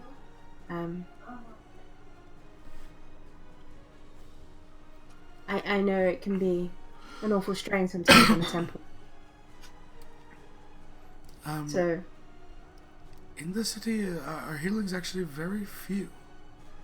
There's a number of clerics of other deities that have their own kind of shops, as we'll call them. But shops? Yes, they're healer shops. Whether they heal directly or make herbal remedies, but they're scattered throughout the city. And most of the which you were speaking of is handled out in the farms, with, and she looks to you and with almost like a sympathetic, with more of his kind, the non-magic users that will either be doing mining or manual labors. I try not to discriminate, if I'm honest, for those who need healing with. Yes, we do send a few of our clerics out there every day to tend, but in the inside the city there's really little work. Wow, that is most interesting. Navi's like genuinely a little bit interested, because it's like her temple would have always been busy. Mm-hmm. Oh, Everything's done mundane compared to magical. Less injuries. Of course. Well, I guess my services aren't needed. Is there anything I could be of useful for you? At this moment, I am unaware of anything. I'm afraid, but the gesture is taken well. Thank you. I was doing a little reading earlier. I must admit, I found your religion and your worship very interesting. Might there be someone I could talk to about learning more? I can send the man that you first walked into. He can give you some information. Thank you. She nods if that is all, and she stands back up. Doesn't Thank pull. you for your time. Anytime, and kind of points to you. See the human man, the priest. Just points to him. He kind of gives a nod and starts walking towards you. You would recognize this as his message. And he walks in and goes, so you wish to learn more about Mistra? By the way, my name is Deontay Little. I'm a priest here. Spell that.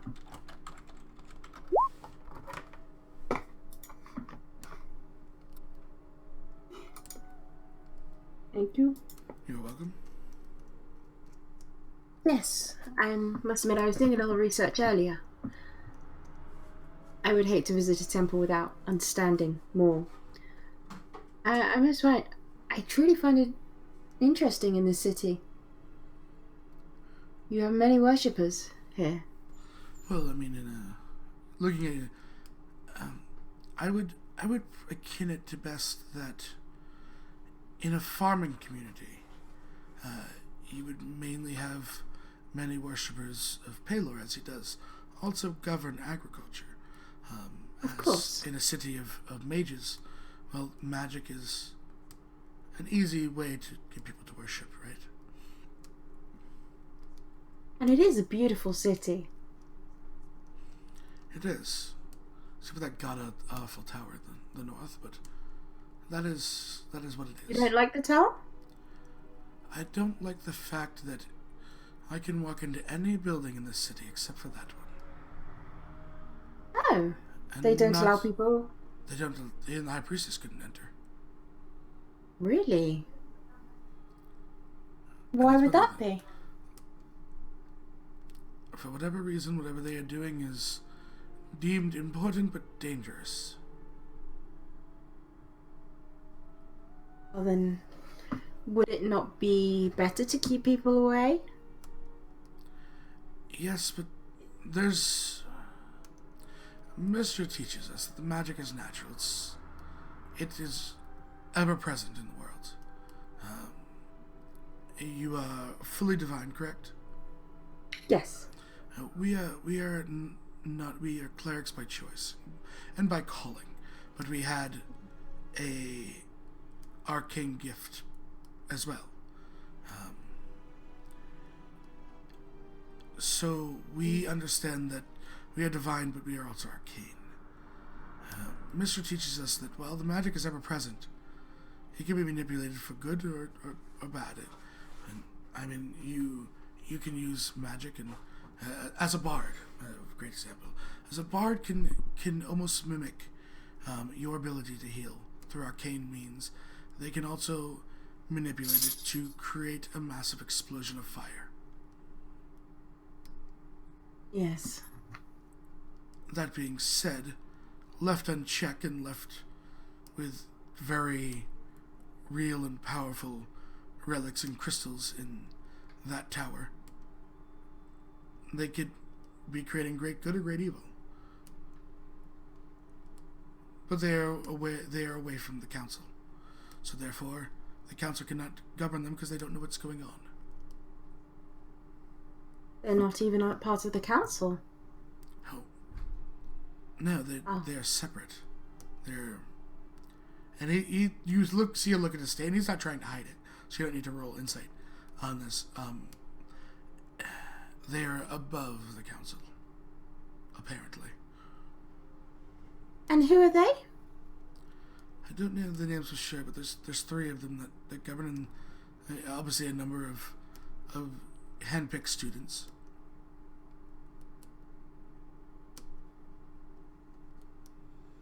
They entered before I was alive.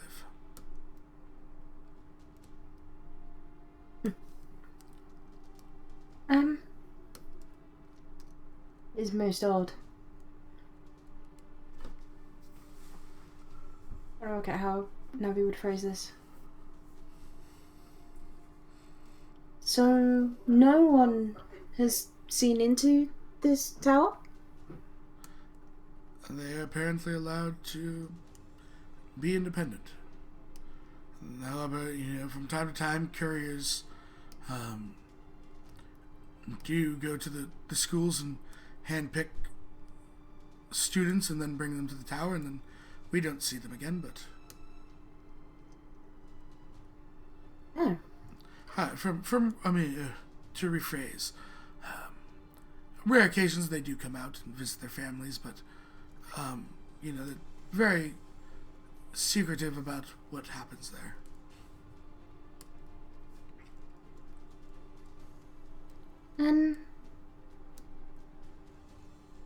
I'm sorry, you've got me all curious about this tower. Do not even your military, kind of your guard, even interact with them? There's Iber's military. We do not have like guard. She meant guard. I was just looking for the word. No, the town guard more or less just, again, it's a separate entity. They're told to stay away from it. Oh. Obviously, they'll try and stop anyone from entering from the city because that is their responsibility. But no, there's the tower seems to have their own guard, constructs of the sort for the most part, from what I've seen. But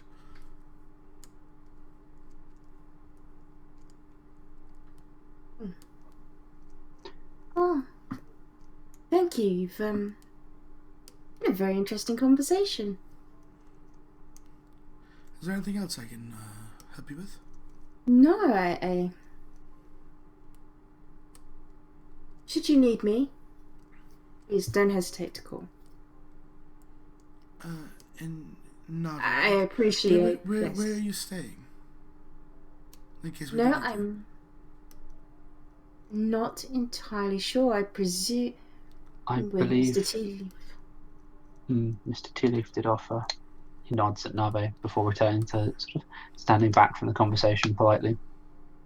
Ah, then Well, then if we'll we need stay you, with Mr. Tea Leaf. we would send a messenger there first, or to the library, before obviously using sending if need be.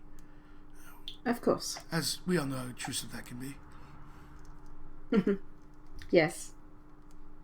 And he kind of bows and motions if you'd like to exit, you can towards the door. They do. Okay, so we will go back to the library.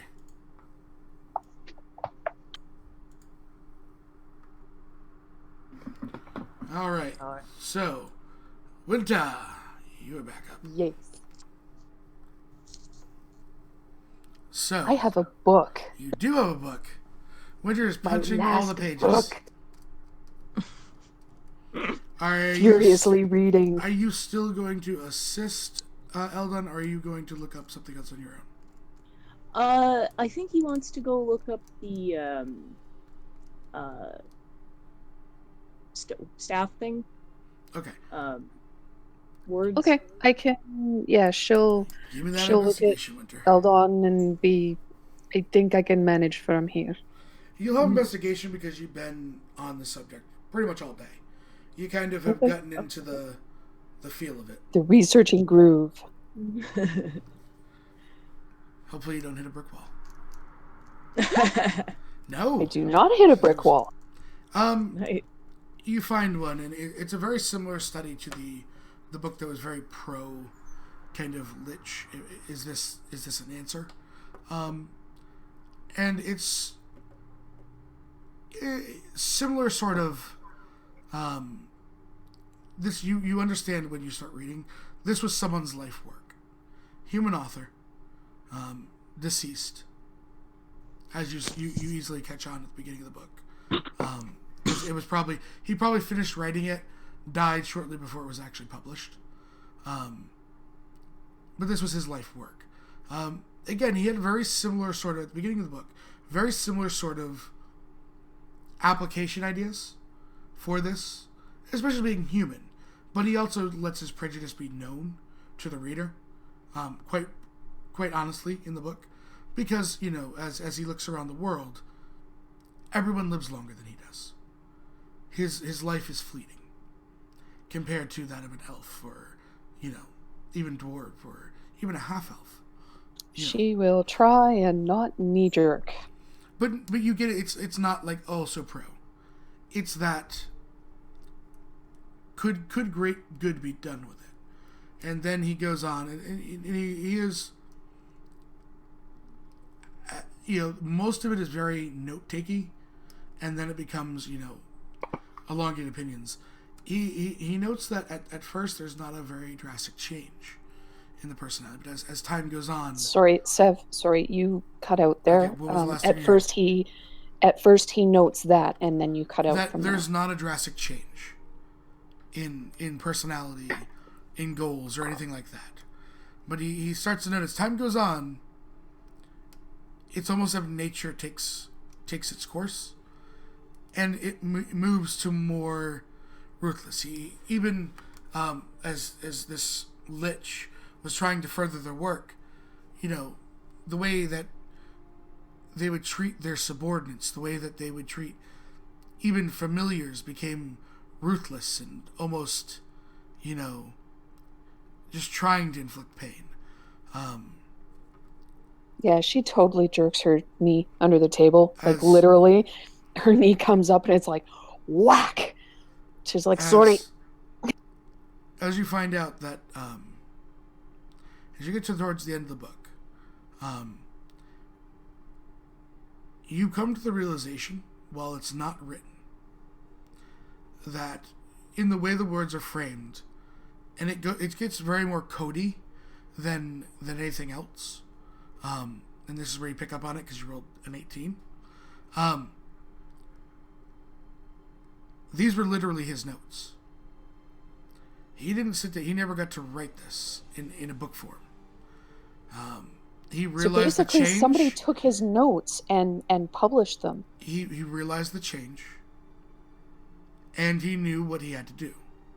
He destroyed the phylactery, killed the lich, losing his life in the process.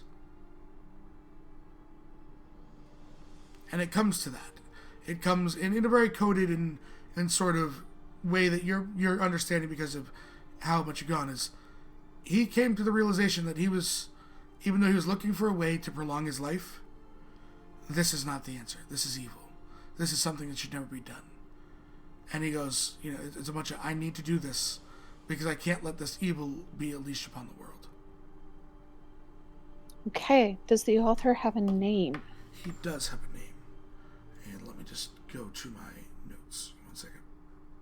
Here. And if I can open the right. There's the file. His name is... Nope, that's the dwarf you haven't met. Sorry, I have a lot of notes on the city. Yeah, no, that's fine. Actually, I should have also asked for the the author of the first book that I read too. I will flip back and get you that one too. Thank you. The author of the third book is Okay. simply known as Calder. There's no last name given. Basically, because they only know it's Calder because it's he wrote his name and you guess Okay. on the front of the book, and he was that he was a human male, and he was actually a sorcerer. He talks about his gifts being innate compared to anything else. And Okay. the author of the first book here, as I Okay. flip through and find the first book, was a female halfling. From what you can understand, she is still alive, Okay. and her name is Verila Swiftfoot.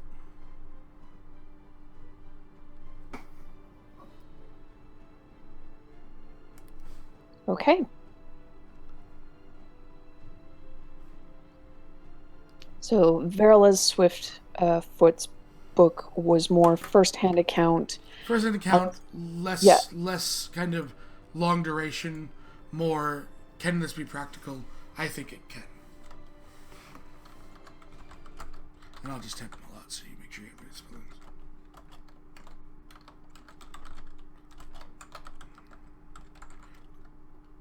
And I'll just put first book.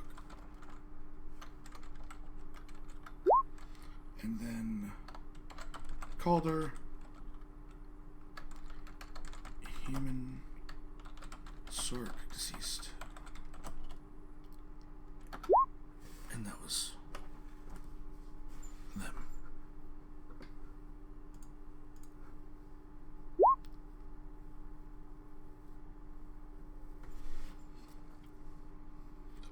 Because Swiftfoot is a super common last name from halflings. So, anything else you'd like to do, Winter?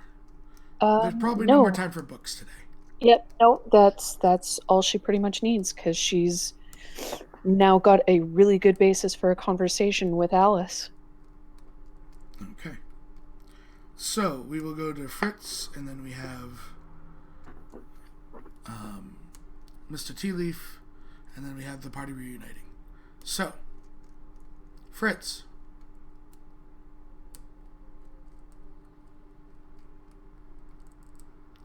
Abby, if you're talking, you're muted.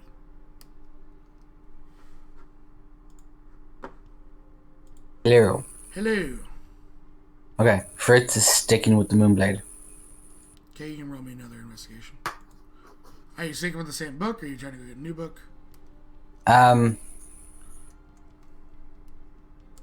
Has he exhausted all points of information from this book? I think you rolled pretty well. So you probably got most of the information out of this book. At least you'd feel like it. He closes the book and he looks to the other two. Back in a moment, I'm going to find another book. Okay. So using an assistant, or He's going to use an assistant because, well, he'll use an assistant. kind of bump into as you're going to flag down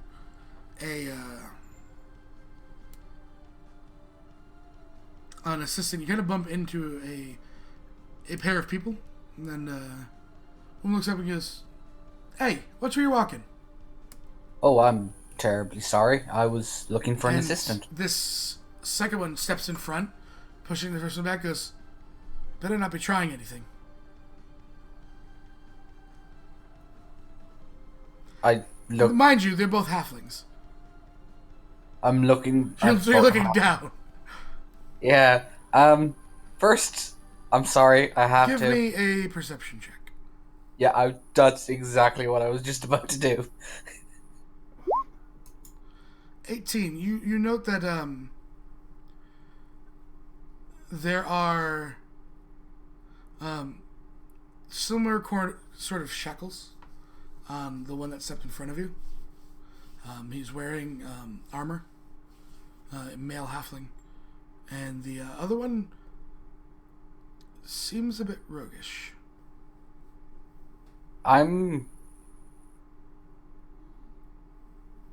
There's a universal greeting for thieves, or those in the guild at least, or You the don't know if thief she's camp. part of the guild. She might just be here.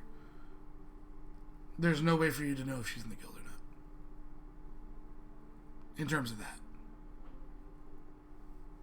So, first thing I do, And she's traveling with a non-rogue, by the way. yeah, I just first thing I do is I'm checking my own pockets to see if everything's there, and I roll the sleight of hand to do it subtly.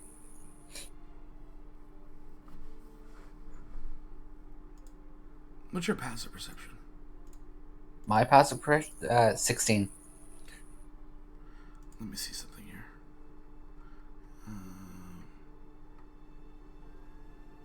Why are they not here? Hold on. Give me 1 second here. I need to find out where the character sheets are. Because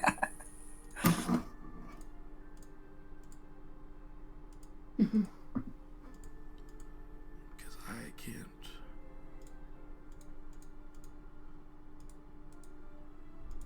Find them for whatever reason.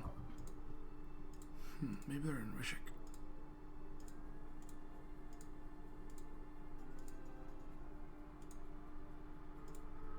That's really weird.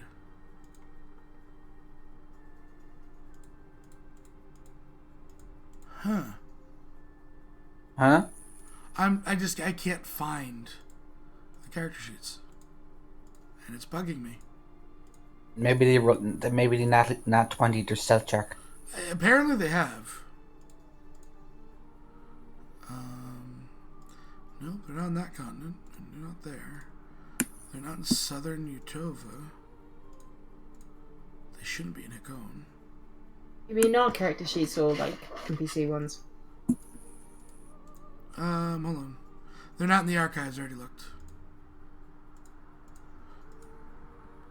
Huh.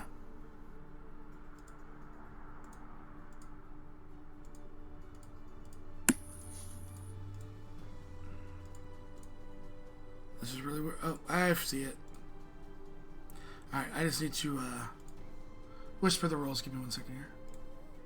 Fine.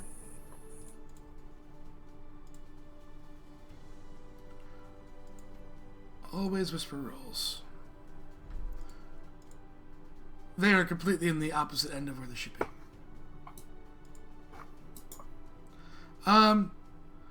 Yeah, there's definitely some coins missing.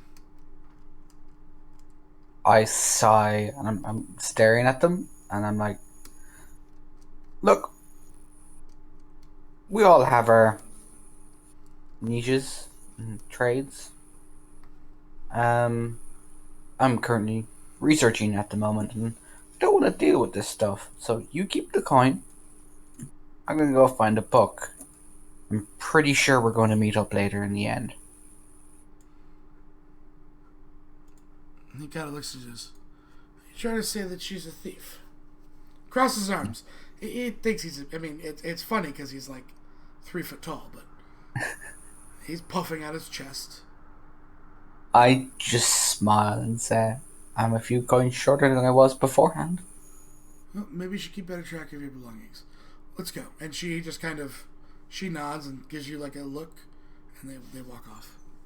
I give her a look back and drop and walk over towards an assistant. So give me a dex save. Great.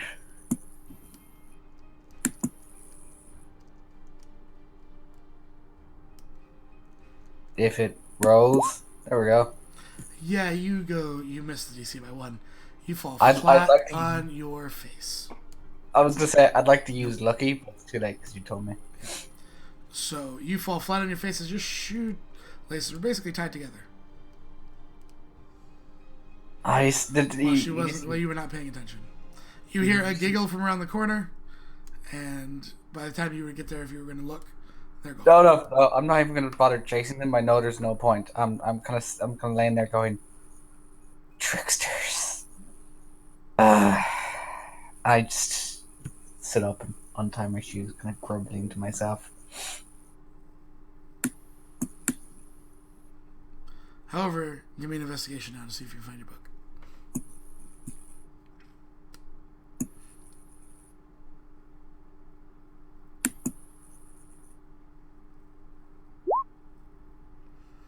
You did find another book on Moonblades. So I come back, and Winter and Mr. Teeth would notice that I've got like a red nose because I fell flat on my face, and I'm looking kind of annoyed. I'm like, I look at them and go, I'm not looking forward to dealing with this particular teeth. That's all I'm willing to say. And I sit down. And Winter kind of raises an eyebrow at Raph and goes, something must have happened. let's just say, tricksters, and fucking plonks his book out and kind of starts reading. Okay, then. So, investigation? Yep.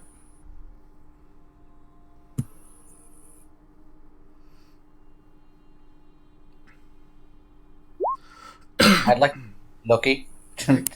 Spend a luck point to redo that roll because I want a good roll.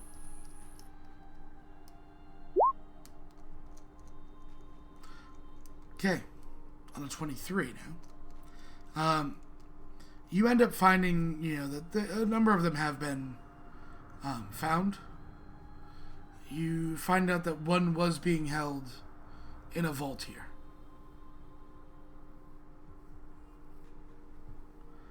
It's that moment when he's like, I want, but.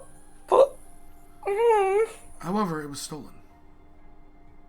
And then it's kind of downheartedness and crap.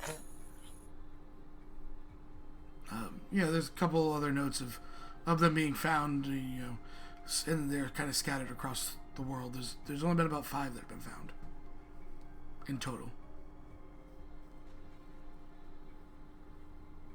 And obviously, the 5th being the one that is considered missing from a vault. Is there a type? How do I put it? Does it give It doesn't give you what kind it was. Oh. Because they just knew there was a Moonblade in there, and it was super secret. Except for the fact that they had one in the vault.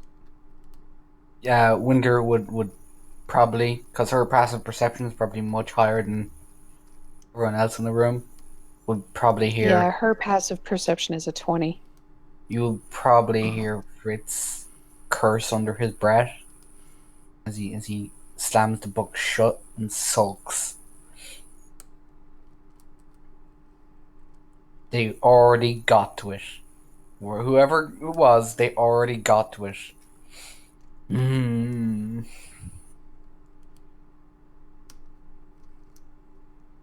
He walks over towards the other two and looks at them.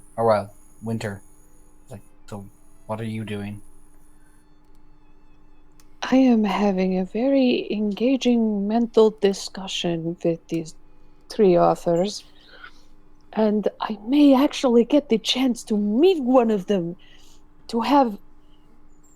Well, I mean, discussion would be nice, but if something else happens to come up, that's fine too. Has Winter drawn little love hearts around the picture? She may be not so subtly caressing the photo of Alice. He stares at it and goes, she's cute. So Yes, but she has mine to go with it. Oh, totally new definition to giving head. Fritz pauses for a moment, thinks about that, and then blushes. It's like, Winter. Oh, you don't know me that well yet. Eldon, what are you researching?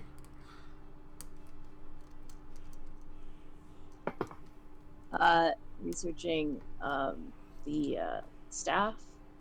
I believe they were called staffs. The staffs. Okay. You find a book. It again. Most of them are based in legends and stories, rather than fact. Give me an investigation roll. Alright.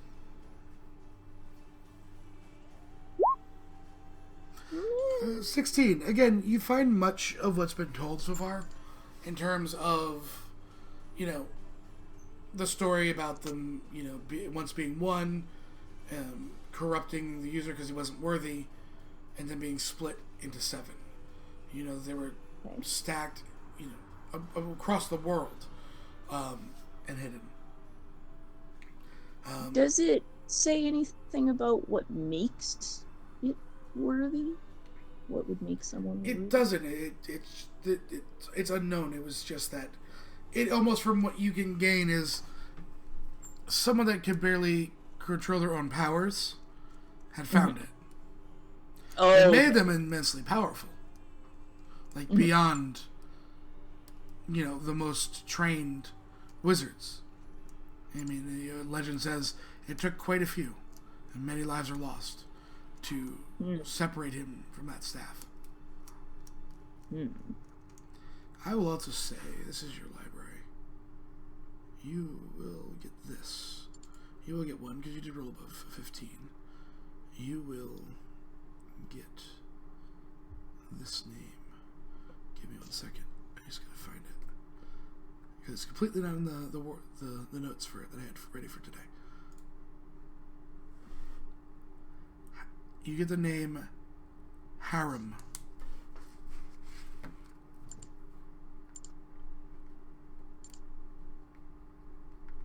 And I'll tip it here. Oh, right. I had. Future.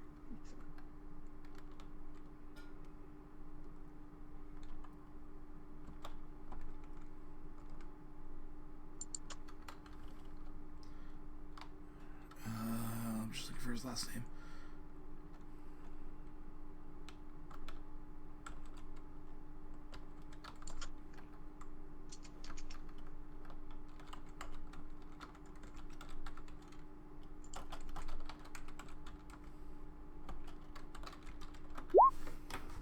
There you go. Harem Emberbeard. Okay. He was the one said to have picked the staff up. That is the actual name. He was a dwarf male. Okay.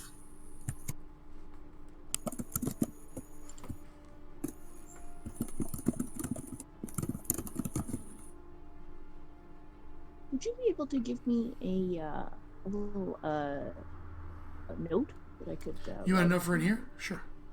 Yeah, because that way, if I switch computers, I'm not losing my notes. Mm-hmm.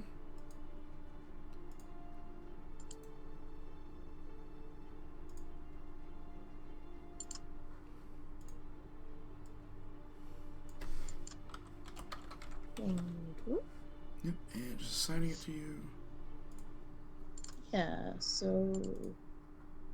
we do have the researcher big There you feature. I don't know if that would. go. Just read it out to me. I know there's a lot of them. No, he does not have it. When you Adopted attempt to member. recall, learn or recall a piece of lore, if you did not know that information, you often know where and from whom you can obtain it. Usually this information comes from a library, scripture, university, or sage, blah, blah, blah. Yeah. Let me open the map, because I will have to give you a town name. Okay.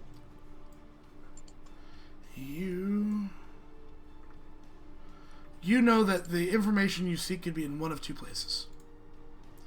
Okay? Sorry, you cut out? Could be in one of 2 places. Okay. There are basically 2 options to find out more. Okay. One is... Let me just get the name.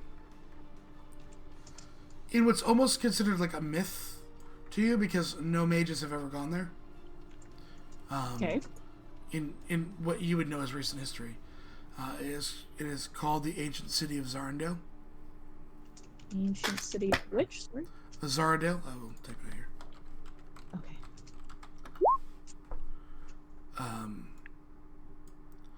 because they have a library bigger than anything anywhere else in the world. Ooh. The other place of note, I just gotta find it. Hold on. That you might find more information is really far away. Inside the dwarven kingdom of Dialadur, and I will type that out for you.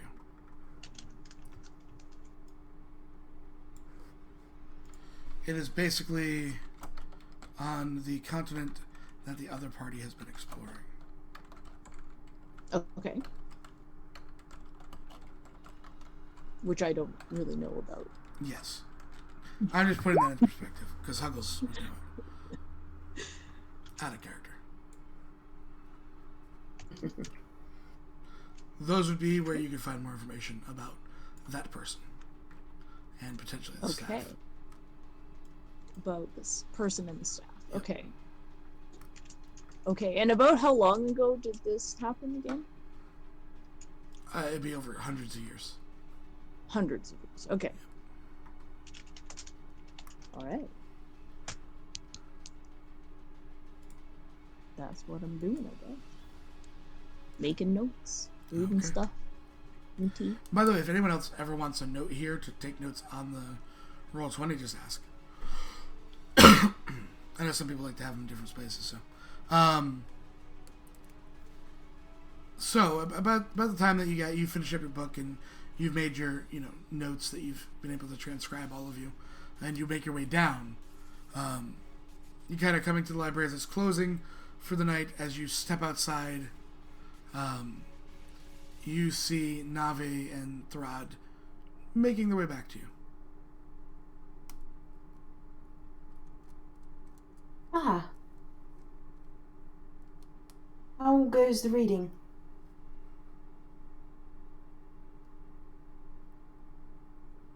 I have, I think, a date with a very lovely, lovely drow lady this evening. Provided, of course, that Mr. Tealeaf would be kind enough to introduce me to her. He's kind of like unsure of what his relationship with this person will be after he introduces Winter to her. She actually looks down at him and says, "I promise I will behave myself." Thrad snorts. Everyone's standing behind Winter, making no gestures. She won't. But he has no idea. So, yeah, he says that he learned. I learned a little about the staff, some places to go, to learn some more things. I'm going to start looking for the. He raises an eyebrow. He's not actually going to say it loud, but you know what he's talking about. I also have questions for them about a certain blade that went missing.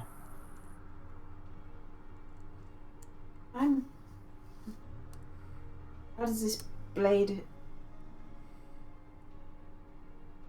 fit into why we're here?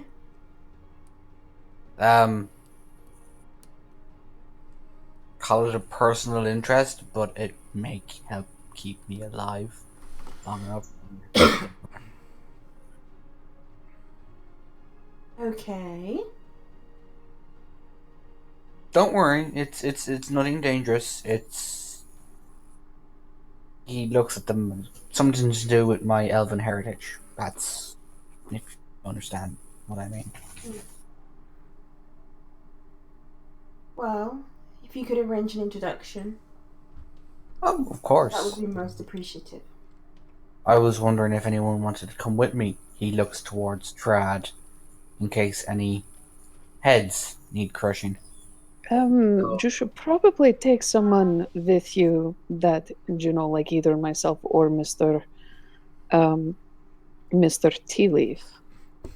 Yeah, I was going to ask if Navi wanted to come also, because just in case, You know, the whole. He looks at the the bracelet on his arm. This becomes an issue. Well, if Mr. Tealeaf is going to be introducing you to the drow, why don't I go with Thrad and Fritz?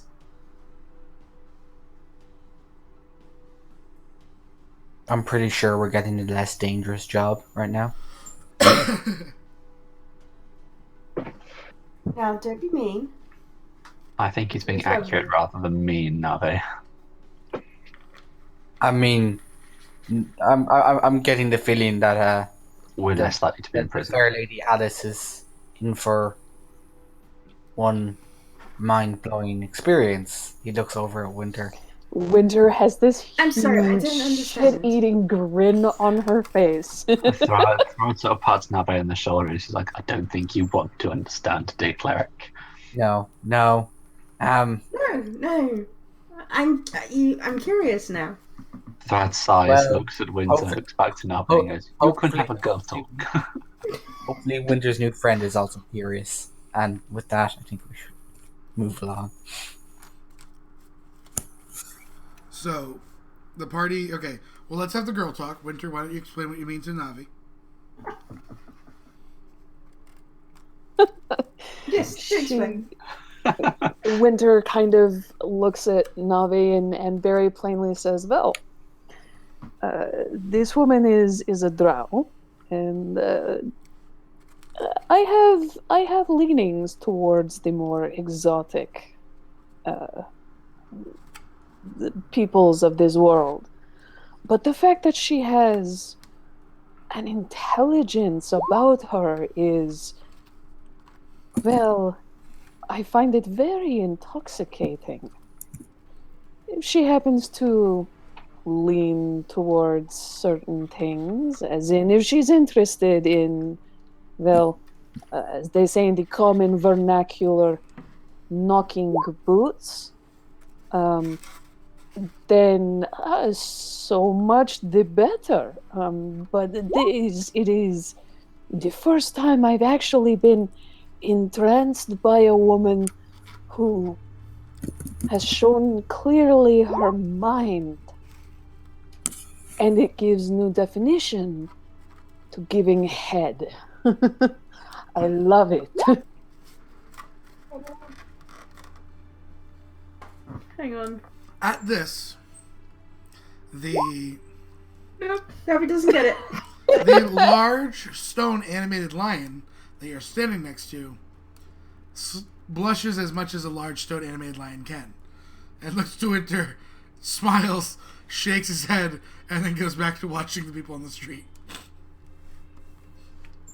Fritz is like, can we get one of these as a pet or a mount? They're awesome. High five, buddy. So Winter, you can add down to check off on your list. Made a large animated stone lion blush. Yes. She almost drew blood from a stone. Can I get a high five from said lion? The other one high fives you because you're close to that one. Yes. So I like lions. So Winter and Tea Leaf are going to Alice's, and the rest are hunting for the Thieves Guild. Yep. Apparently. Okay, where are we going to meet? You would go to her. Oh, I thought you meant where are you going to meet Alice? Never mind. Where are we going to meet Tea we could always No, meet. afterward. After. That's what I mean. We could always meet at the temple. Well, do you want to just show them where you live? Yeah.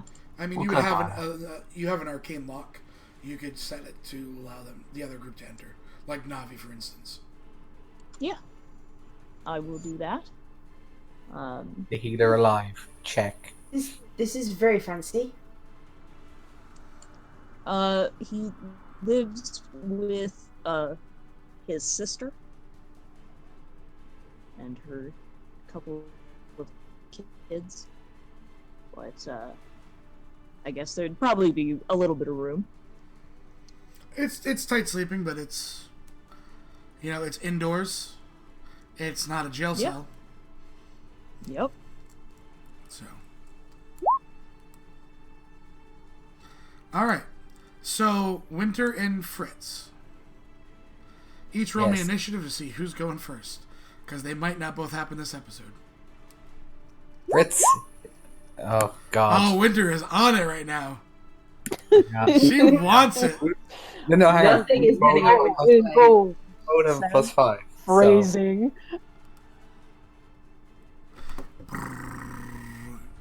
Epi don't like us. Epi. No, hang on. I'm using You have luck. advantage. You using luck? Okay. I'm using luck.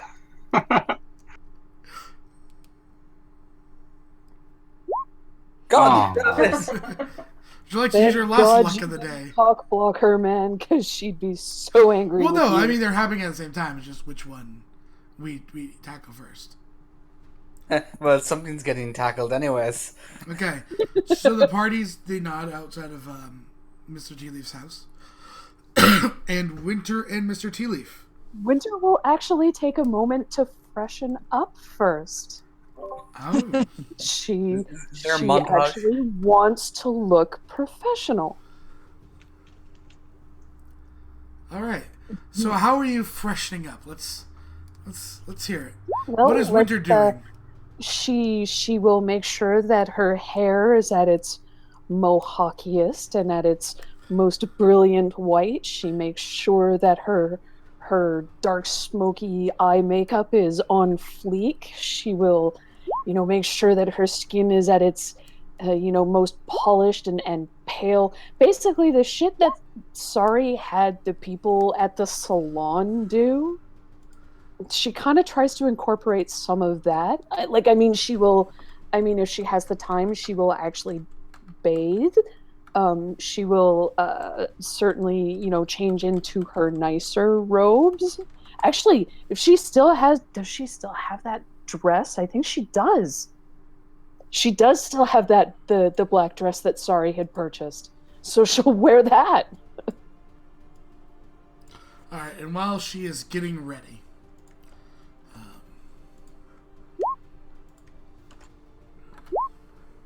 Oh, that's funny. You think she's wearing underwear.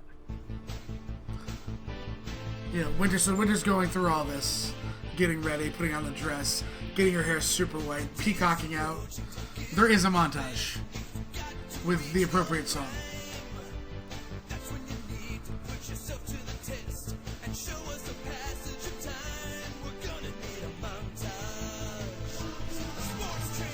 All right, so tell me how you guys approach at the end of the montage. How you're approaching the door. Winter will look to Mr. Tea Leaf, and as much as she'd love to kick in the door and go bam, baby, she will look to Mr. Tea Leaf and sort of, straighten out her clothing, and, she'll look at him and go, I look presentable, yes?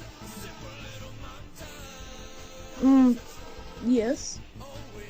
Okay. Junok, I'll try not to run away. Alright. He, doesn't seem to really... So he goes and he's met this person before? Yeah, you're not like friends or acquaintances, but you know of each other. I mean, she probably knows your name. We're in the library. Okay. Alright, so he will, just politely, not terribly loud. Yep, as you knock on the door. A few moments pass before, the door kind of creaks open. Mr. Tea Leaf, right? Oh, yes. Pardon our intrusion. I was just at the library with someone, and she, read one of your books and wanted very, very much to speak with you. And I wondered if you had a moment. I have a few moments this evening. She opens the door. She's, not exactly modestly dressed. She's kind of, not like nightgownish, but very, very casual, very showy in her style. She kind of, if you do excuse the dress, she just kind of motions you in. He seems like completely unfazed by it, and just waves. Winter is making notice me senpai eyes at her. You must be who you're speaking of, then. Winter bows sort of very, very formally over, of course, the dress that Sari had purchased. She's wearing the outer robe, of course, of her order. She bows and is like, Miss Wendwater, I read your book in opposition to Swiftfoot. I'm just absolutely entranced and amazed by the. And she actually switches to Elven. She says, I'm absolutely amazed and entranced by the way that you are absolutely able to concisely illustrate the reasons and the very nature of what it means to be a lich and how it is a problem within society. She responds in Evan. Well, dear, I have that effect on many a reader. And she motions you inside. She kind of turns over to Tea Leaf and does this like double thumbs up very awkwardly, and then sort of returns to her poise and, very carefully enters. Of course, stepping to the side if Mr. Tea Leaf, of course, is coming in with her. Okay. Does it look like he's wanted there? I mean, yeah, an intellectual. She's at this point. It's an intellectual discussion. Yeah. All right, he'll come.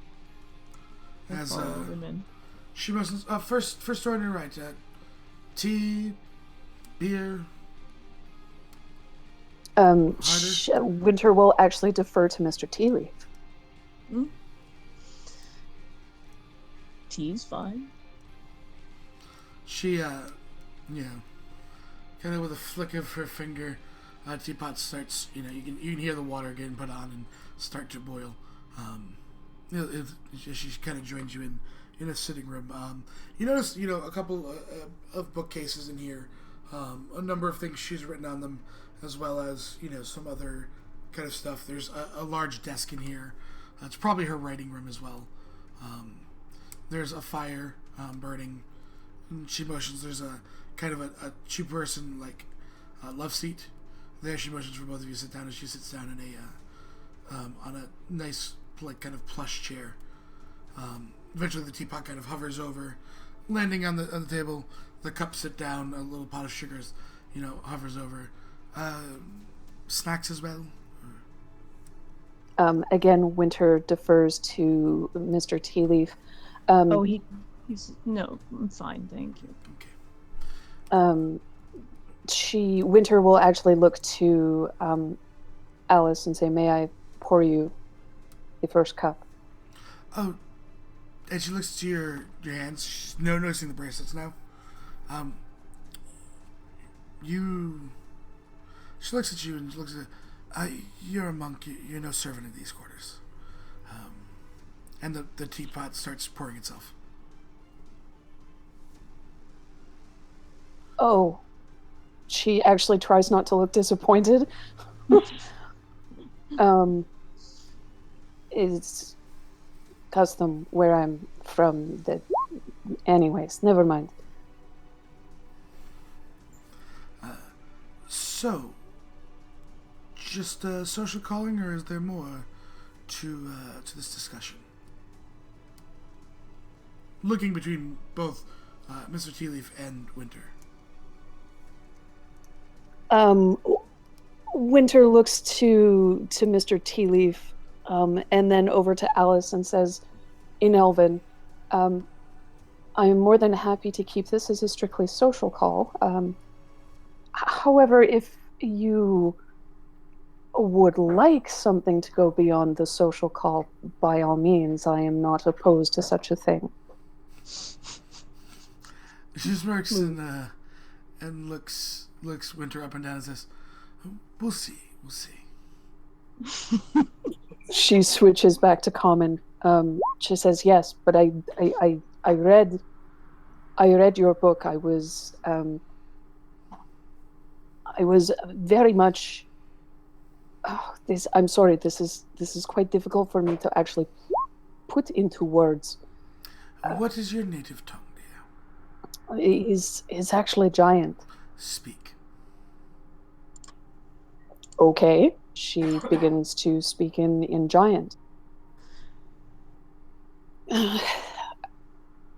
I found that many of your points were actually very similar to my own in regards to my thoughts, especially on the very nature of liches. I find undead very distasteful and abhorrent, and it was actually quite wonderful to see at least not only someone else who had the bravery to be outspoken in such a regard, but also to point by point refute someone who was not only very pro-lich, but also a very lived experience in terms a personal first-hand experience of the actual process of becoming a lich. And Jura turns in Jen, would you like me to speak so that... Does Tea Leaf follow? Does Tea Leaf speak giant? He does not speak Elven or Giant. She looks... would you prefer that I respond in giant, or are you able to keep up if I speak in common so that your compatriot can also understand? I'm sure giant's fluent. By the way, Winter would note it's very fluent. Fantastic. She actually says in giant, if Mr. Tea Leaf would like to follow along with the discussion, it would be courteous. She responds in common. Well, I'm basically going to answer her questions. It was easier for her to speak in her native tongue, as can be understood, right? I'm sorry, say that again, sir? She asks if she was talking to Tea Leaf. If you're saying that I will respond in common to your compatriot's questions because it is easier for her to speak in her native tongue. Of course. Well, you say I point by point refuted. I stated common belief. I didn't need to because, well, I mean, liches have existed and they have been in the city before. So, I mean, we know what happens. There's always that lust for a longer life. I mean, you at some point will feel that desire to live past your normal means. I'm not saying you will. She looks to you and just puts up a finger, not to discredit me. The fact, and I'm not saying that you would ever go to undeath or anything like that. I noticed from your robes, long death. I understand that you have a certain following and religious belief as well, sort of manner, I would say. But there's always that feeling of everyone on their deathbed, that they wish they had more time. Now, coming to terms with you've lived what the gods just deemed you to live, and, well, practicing necromancy are far jumps from each other. That being said, did you happen to read Calder's notes? I did, in fact, read his notes. Along the similar lines, of course, of Swiftfoot in terms of it being pro-lich, he, however, notes that there is the leaning towards evil that happens upon the creation of becoming a lich, right? Where there initially may be no drastic change in personalities. It's almost like it becomes an inevitable slide towards evil. Swiftfoot's book doesn't actually account for that, despite the fact that it's a first-hand account. Yes, because Swiftfoot left quickly. She likes to prove her point and then ignore anything then after it.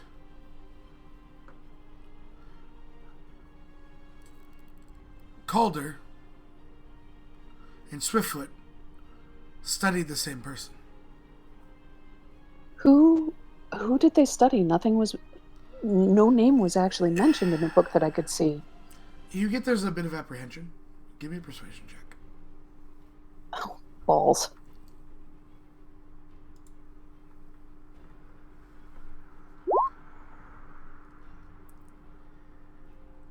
I'd rather not discuss who they studied.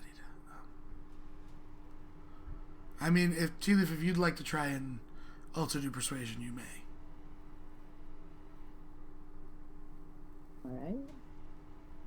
Alright. It is relevant to some of the The DC wasn't too high. Because you guys came with a number of information. Mhm. Calder and Varela Swiftfoot were a team at one point. Both studying it. They were lovers, actually. I'm sorry, both Swiftfoot and Calder were Lovers. lovers? Yes. Oh, very interesting. Varela being able to live much longer than Calder. They were looking to see a way for them to live longer together. There are very few magics in the world that allow you to even extend your life, let alone the potential of immortality of becoming a lich. Varela got the answer she wanted and left to go publish a book so that he'd be able to. He stayed. And he stayed and did a great service, giving his life to destroy that lich. That lich's name was Jorlyn, Jorlyn, and I will type it out.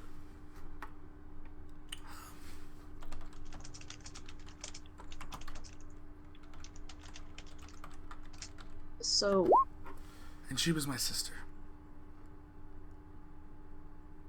Oh, Pardon? I am so sorry. She wanted the power. And she wanted to prove me wrong. So she undertook a fool's errand.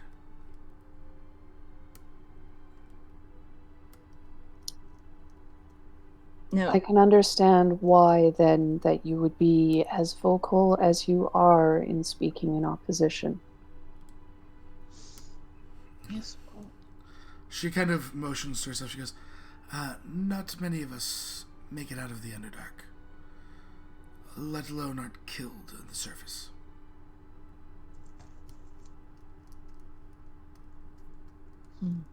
So to throw your life away for a point of contention is not... It's not worth the struggles we went through. You feel as if she did this simply to a point? Oh, she did. Hmm. There is no dispute in that. Hmm. She wanted to prove that if powerful enough, if she could control it, Oh, I that see. that it depended on the person rather than the magic. Hmm. Yes, that would be rather upsetting. I am very sorry. It was for the best what the final outcome was. I suppose so. She would have blown herself up with something else if it wasn't with being a lich. Hmm. Quite powerful, yet not sharp.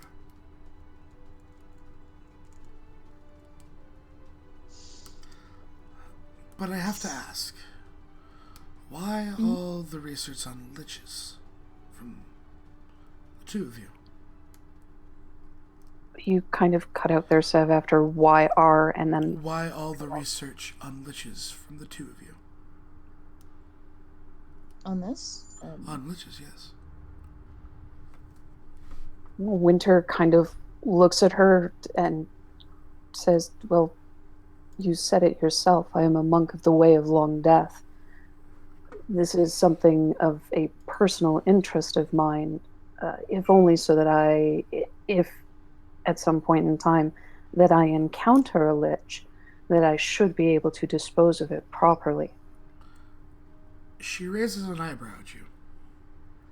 However, you sold your freedom to read books and will never be able to leave. Well, without the right connections, that is. But still, it seems like an awful high price to pay in the offshoot chance you encounter one. She sort of narrows her eyes a little bit, sort of in thought, and says, perhaps then that it is not out in the world at large that I would encounter such a lich, and my services here could be put to use. She grins a little bit based on the earlier comment that you made in Giant, and then the service has been put to use. She says, so you think there's a lich amongst, well, Silva? She sort of leans back very casually on the couch, and she says, I can't confirm or deny if there's one actually here, to be 100% honest with you, because I don't 100% know. And technically we don't. And she looks to Tea Leaf. And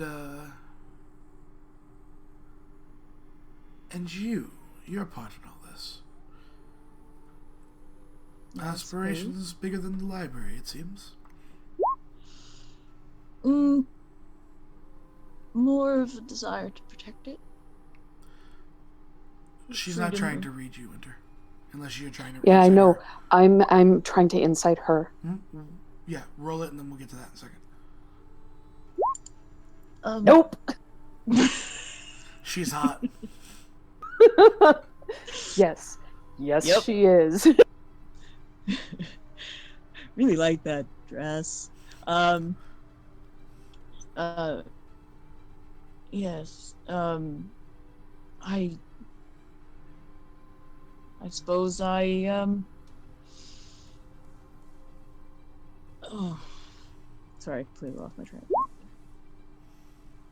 Oh, what did she ask again? She asked, you have aspirations bigger than the library, then? I have a desire to protect it. I have a suspicion based on past things I've read that you can't reach out when you're talking. You can't do it. Yeah, that I believe it's very important to keep information free and available. Everyone should have access. That's understood. You've done great things in the library. Yet, if you have this, well, fear, we'll call it, why not take it to the council?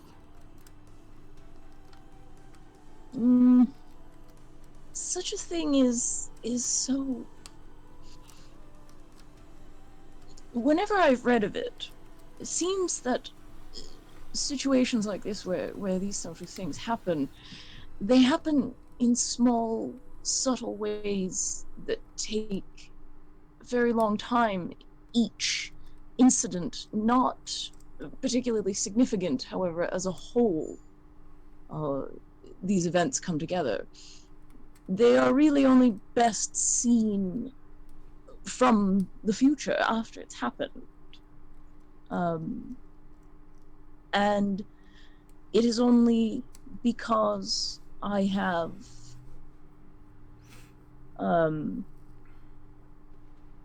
read a great deal about these sort of things, that I'm beginning to see this pattern. But also, I would not want to go without any kind of proof. It is very important to me to keep my reputation. And I would not want to simply present a half-baked argument with nothing to back me up, which I'm sure you understand. She nods. And yet, you would risk your good name with fake slaves, jury-rigged cuffs, and I would guess that there's probably more than two of you.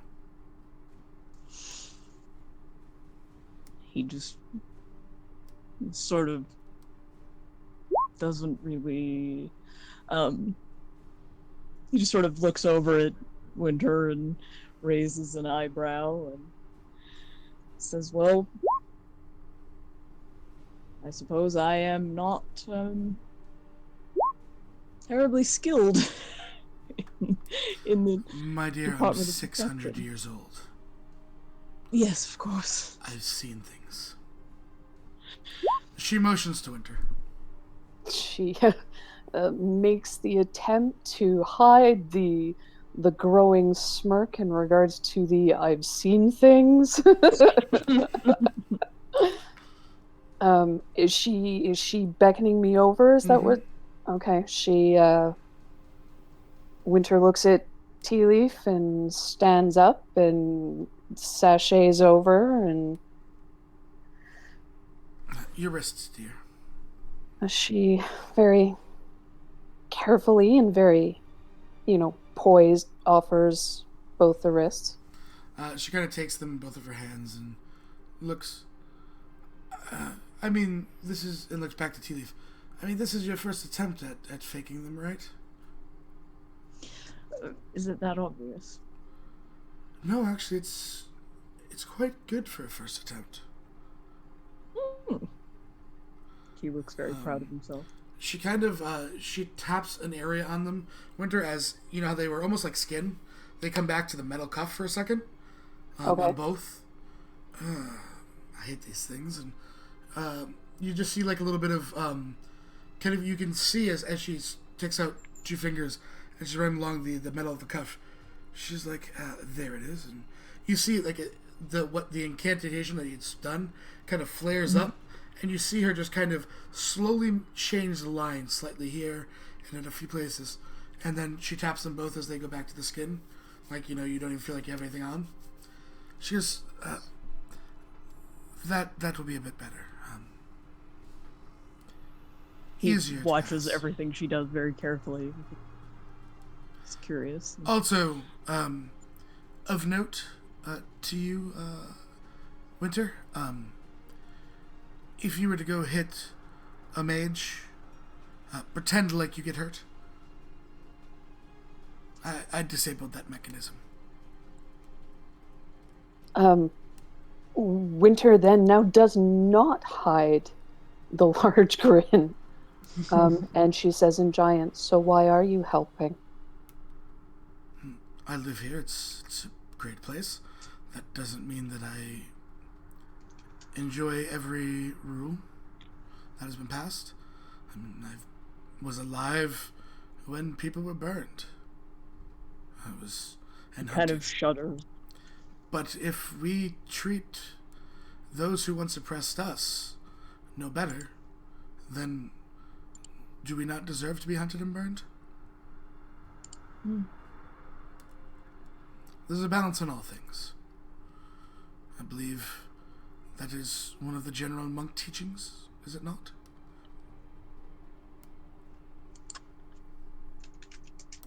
One of my teachers? She means general monks. They all learn balance. Oh, She's not saying yes. in terms of your school. That's just general monk teachings. Balance is kind of a monk thing. Delio, yes. She tilts her head slightly and says, yes, we do strive for balance in all things. I think more, however, the role of the Way of Long Death is when things are out of balance and being able to tip the scales back towards balance. We, I think, are a little more active when it comes to things of this nature. She nods. Well then, is there anything else I can help you ladies with? Well, no, because I'm sorry. You both with. I keep thinking Mad Fish in my mind. I'm like, it's Mad Fish and Galen. Ladies. I know you're, Yeah. Well, he kind of looks over at Winter, and he's like, "Well, if you would like to continue your discussion on the book, I perhaps could return. I did. You do know where to come back to." I do, yes. No, actually, she speaks in giant first, shakes her head, and goes, "Da, I know where you live." And he nods and he gets up and cleans up after himself, where he was drinking the tea, and goes, gives oh, Alice. Eldon. Hmm? Don't expect her tonight. He just kind of nods, like, and sort of gives them both a little bow as he heads out.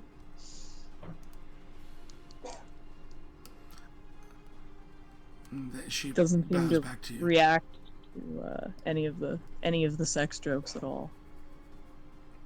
I know how difficult that was. She looks to Winter and says, "Oh well then. I mean, you probably didn't come here to actually discuss a book, past what we've discussed." She says in giant, "Well, the book opened the door, so to speak.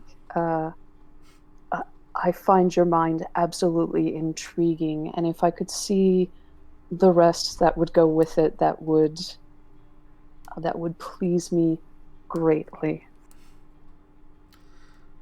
She stands up, looks to Winter and says, "Well then, you are young. Let's have some fun then." Fantastic! And just the robe comes off, and the screen goes black. Give me a performance roll. Balls. At some point, she's gonna take skill just for this. Oh! Oh my! Hold on. I actually need a sound effect for this.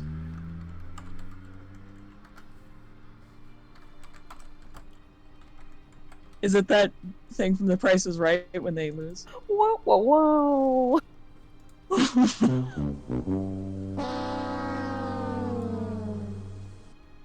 Oh! Oh no, I can't. Never mind. We'll get to what happens like in the next morning. Then, You know what?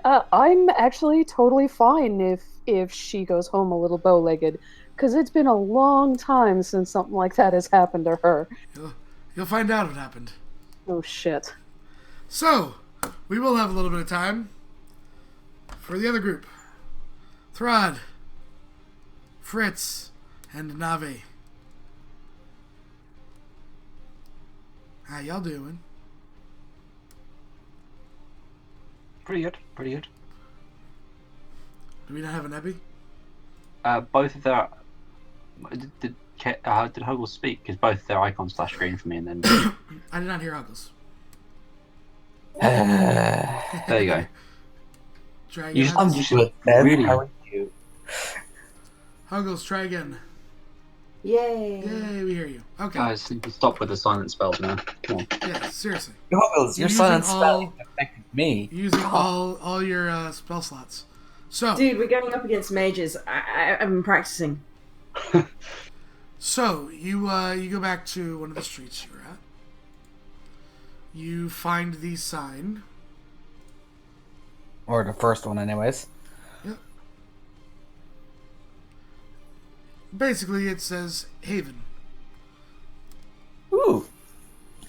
I turn around and I pause. I go, no, I won't be telling you. And I walk down the alleyway. Okay, you walk about 25 feet. Yeah? You're at the end of the alley. Stone wall in front of you. Stone walls. I mean, there's some trash and stuff.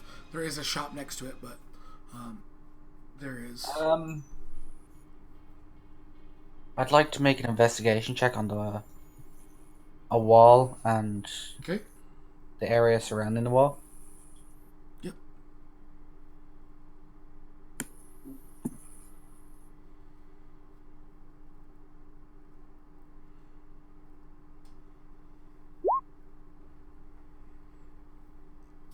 On a 16, it's a wall.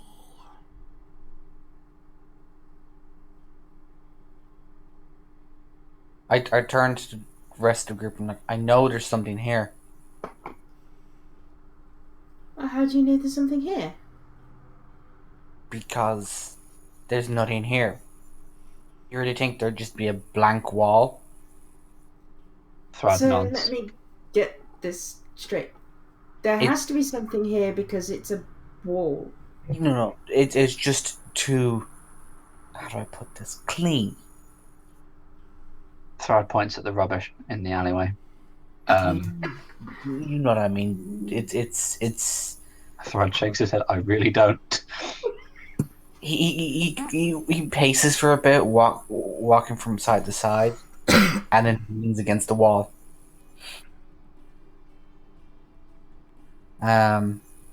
There's just either it's that door there, which leads to a haven, or here, this wall.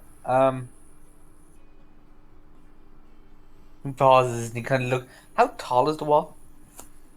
There's a building on the other side. Oh, so there's a building on the other side. He pauses, looks down. Is there anything on the floor? Cobblestone streets. No. Can Navi take a look at the alleyway? Sure. Give me investigation. God damn.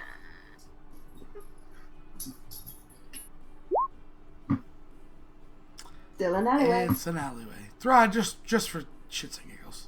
Please not to. Thrad looks at them and just goes, I can hardly find a book in a library. You want me to see it? Okay. It's an alleyway. It looks like a pretty normal alleyway to me, guys. Agreed. Are there any? Is there any cant carved into the door? Nope.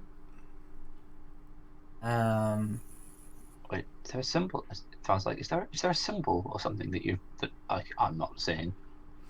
Or He Navi looks at Thrad, shrugs. and anyway, you can sense magic, can't you? Thrad blinks. No. No, Navi. Oh. One of my prayers does look for magic within the world, but it's not something I've learned today. I have memorized.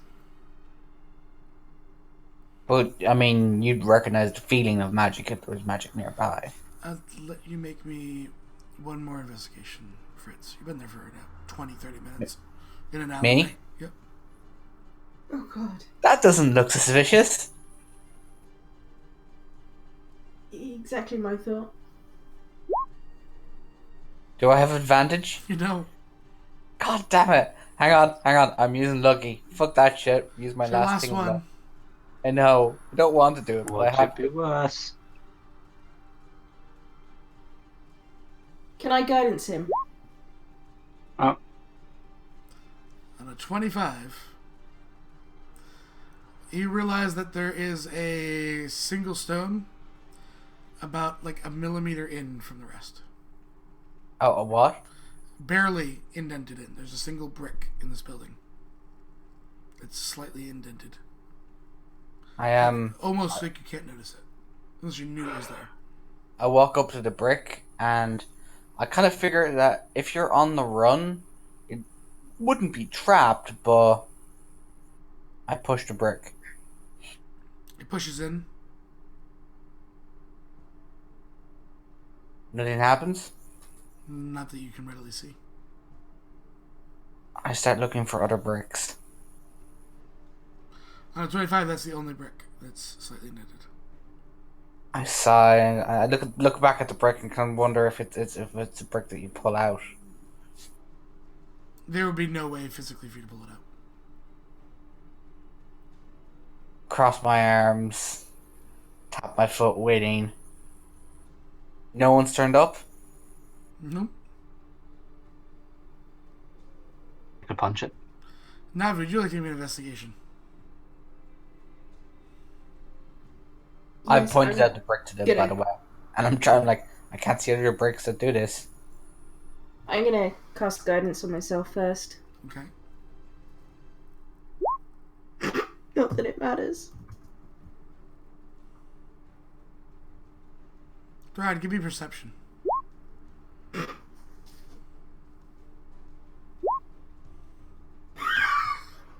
Nope. Thrad sort of So all three of looks us, into a bin and his head gets stuck. are just standing there like the Three Stooges, like, no, it's gotta be here. If it helps, my passive is 16. But No, these are all active because you guys are looking. yeah, About another 5-10 minutes goes by and you hear a click. And it seems like the stone resets. so that was an interesting noise. Okay, so the stone And reset. the only reason you heard it is because you're leaning against the wall still. Okay, so there's another brick. Brad, how tall are you? How tall am I? He stands up to about, what, 6.5 feet? Can you try pushing the bricks up the top? After I push this brick and Do you want me push the to- brick in again. You want me to feel up a wall? Yes, feel up a wall, Trad. Like it's a Trad date size. you haven't been on in years. Whilst they're doing this, can Navi look out of the alley towards kind of the main street to see, like, It's how noticed quiet. we've been? It's quiet because it's later at night. I mean, basically they think, you can kind of go look, and the one or two people that noticed you just kind of brush it off. Like, they realize that you're, a magic user, and the other two aren't. They don't know if you're back here scolding them or whatnot. Or something slightly more mature is happening. This is Navi, not Winter. Yeah, but people make judgment calls. Yeah, and like No. monks and things back in the day, like clerical monks, had far worse tendencies than a lot of normal people. Anyway, yes, fondling a wall, I can do that. So he pushes it in again. You fondle the wall. Give me a perception because you're not going to fondle up anything properly. Oh, Can I make a perception? No. that's a 20, but not natural. That's a 20. Throd, But you not- realize as he's doing this, and you're not you're half paying attention because he's telling you to push all the things that don't move. Pushy. You realize that there was a shift in light Shift that from light. the door. Oh. He's gonna move over to the door and try the door handle. Door handle's unlocked. It wiggles. It wiggles. He's gonna open it. As you do, you look straight across. You kind of look into a back room of a shop. There's another door that seems to be multiple times locked. And then there's a hole in the floor with a stairway leading down.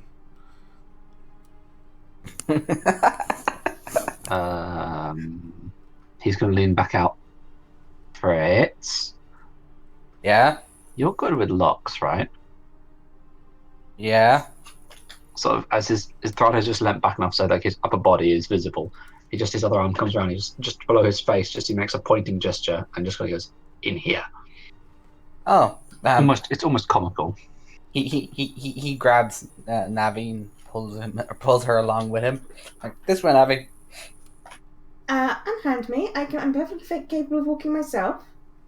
Okay, Navi, let's go. Walks in. Oh, by the way, con save as you manhandle the mage. I was waiting for how long it was going to take you. Wait, what? Why? Con save. You Brace just yourself. pulled a mage. Oh shit! Yeah. No. Take 33 damage. Oh god. Ooh. So, By the way, you watch Throd. You watch as he hits the floor, convulsing, and you don't hear the click this time, but you just hear the spot slide over the stairway down, and it looks like a regular floor. We're gonna take him a few minutes to get back to it. now, you took great pleasure in mocking me when I tried to punch you the other day, knowing full well what these manacles would do. You're not clever for a rogue, are you? He sits up. He goes, I'm more lucky. Go push the brick. He sulks and goes pushing the brake. Kind of Now, comes if you're back. still capable of walking, over here and down there, he points at the hole in the floor. Before going down the hole in the floor, I'd like to make an investigation check to see if it's trapped. Sure. Throd picks him up and just pushes him down the hole. Okay. I Not swear, happy. if I take damage, Dexterity check. you son of a bitch. He's a large barbarian throwing you downstairs. I'm trying to figure out which way you land. Oh, I'm not throwing him head first. I'm just like legs Yeah, first. yeah, he wasn't expecting it.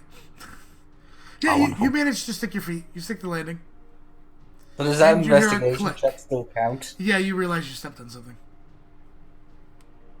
I just look at Trad, and it's, You realize if you move, something's gonna happen. I just this look of pure fury, like Trad. I'm going to skin you and make you into boots. Oh, are you threatening someone else who's in the service of our master? Oh, what would happen if you did continue threatening with these manacles on? Now, gentlemen, can we please just... I'm standing on a trap because he threw me down here. If I move, it goes off.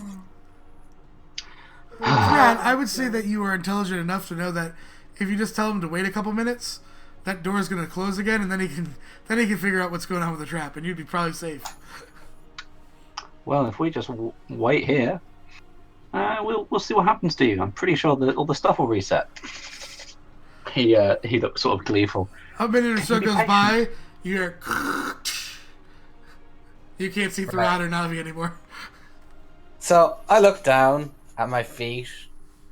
What am I? What am I You're standing standing on a on? pressure plate. I'm gonna look around me for Well, since one of you is down there, I'll do this. with the 25 to do it. Did I notice anything in the walls or It's a anything? pressure plate. You were being thrown.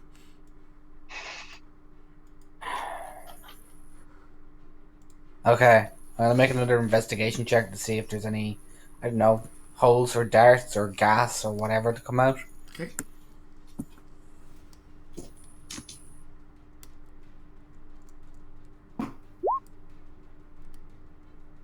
Oh, would you look at that? You benefited from me throwing you down a hole.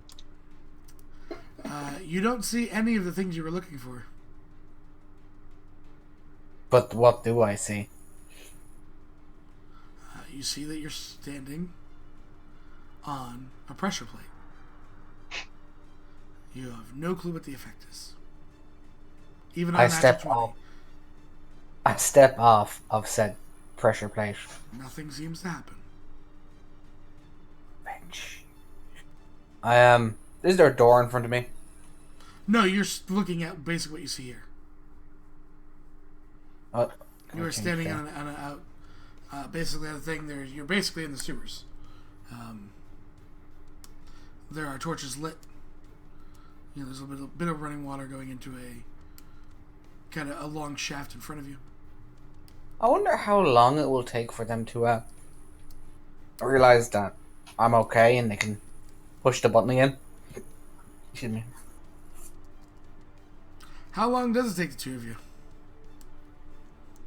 I just want to see what happens to him. So, Snobby, if you hold the door, I'll go and push that brick again.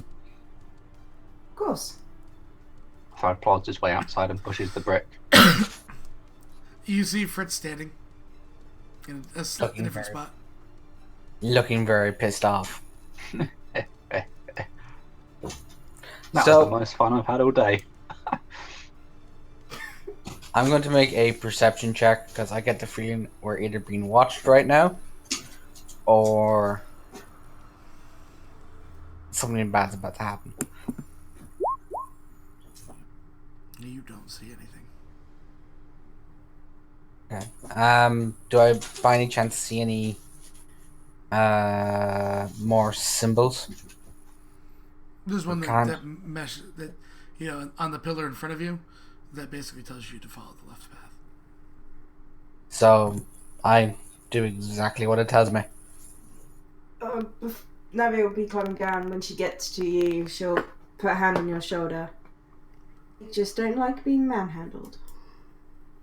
And I will cast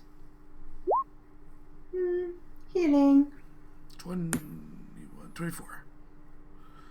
Because Navi has the badass mace. Mm-hmm. The Mace of Heals. Yes. Mace of heals. So how far do we get, Sev, without springing any more traps? Hopefully. Throd, are you going down as well? Yeah, Thrad will just stay just behind Nave, sort of Yep. protecting the rear, if you will. I kind of Fritz has kind of figured there's no point in sneaking his way there. They already know we're coming. Clank, clank, clank, clank. Stompy barbarian. Stepping on another pressure plate and another one. So, Navi, you hear a voice in your head. What you doing? Apparently listening to voices in my head. Well, yeah, that's how message works. Interesting. Very much like sending. Yeah, but I thought you hate magic. Not that I hate magic. I am wary of some of the people that wield magic. No, I know you hate magic. Can I ask who this is?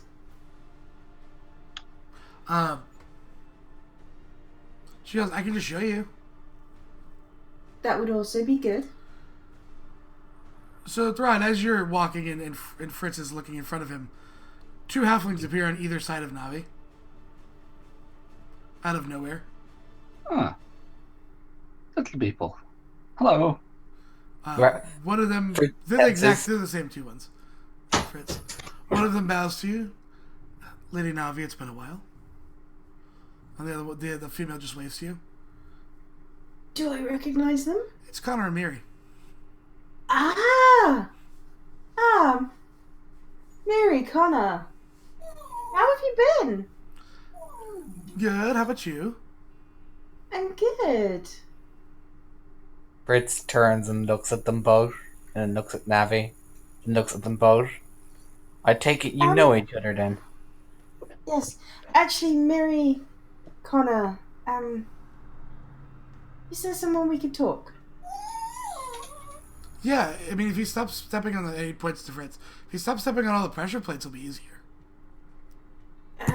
Probably would.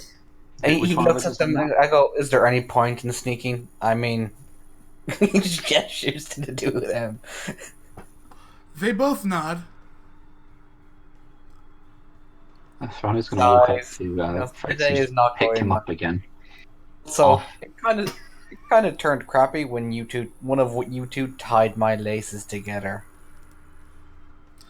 It kind of looks. Lady Mary would never do such a thing. You were just a klutz.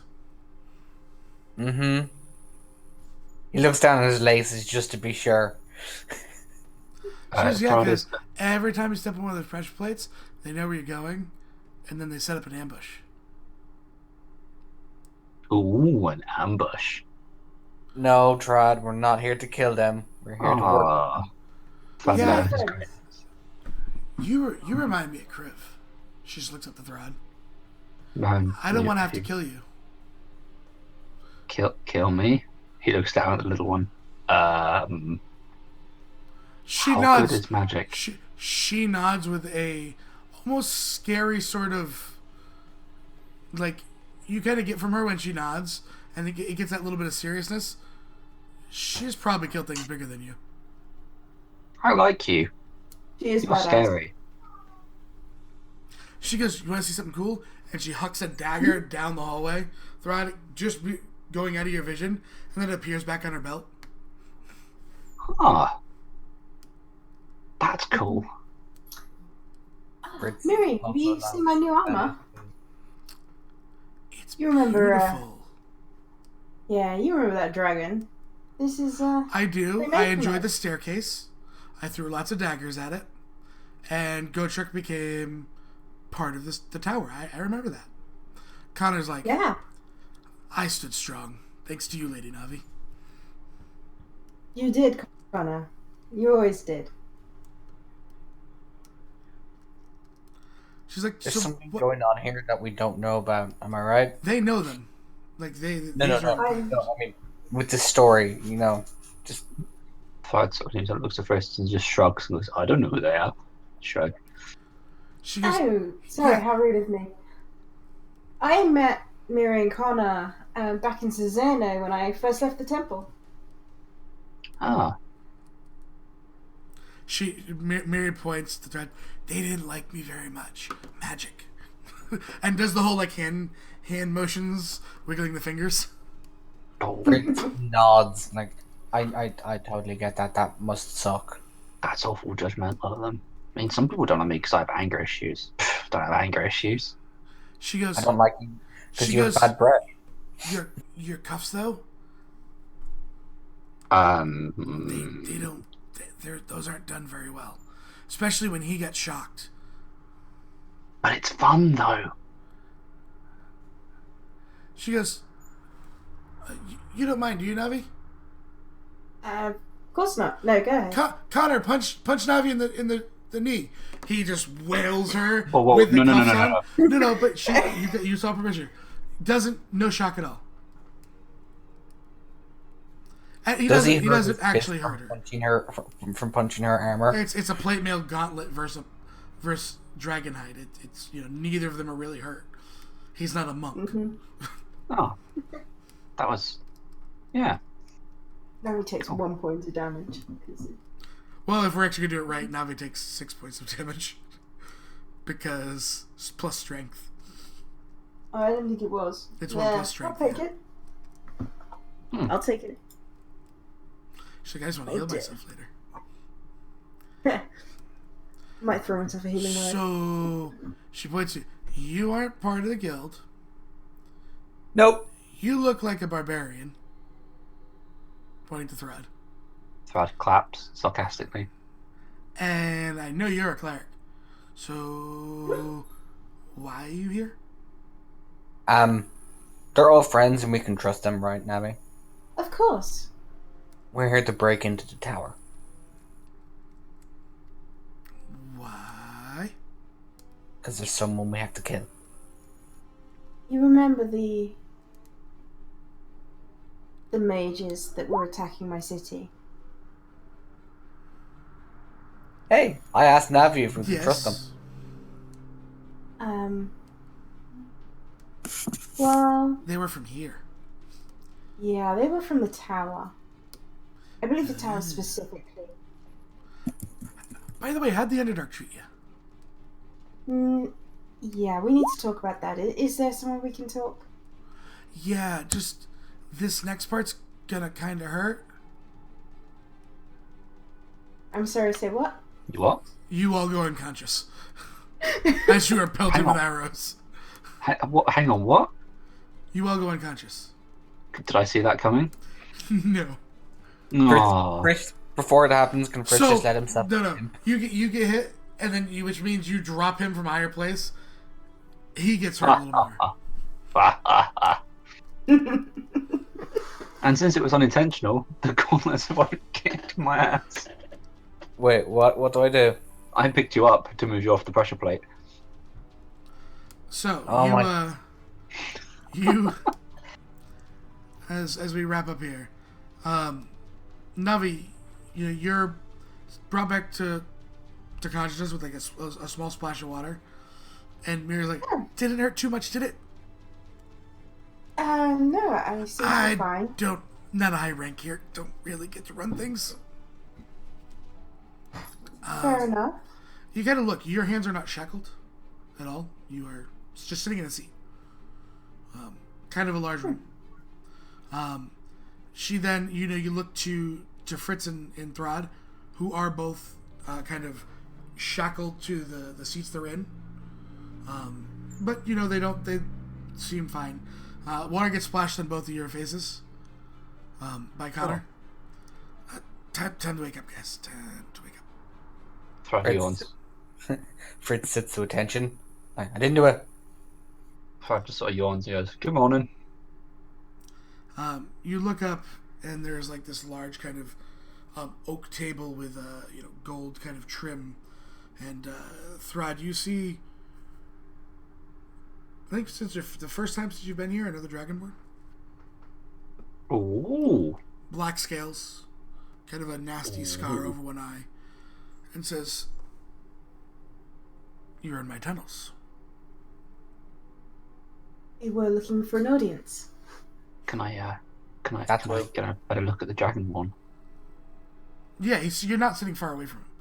That's why your that's hands why- are shackled. That's why we didn't hide our presence. No point in hiding our presence if we want ourselves known.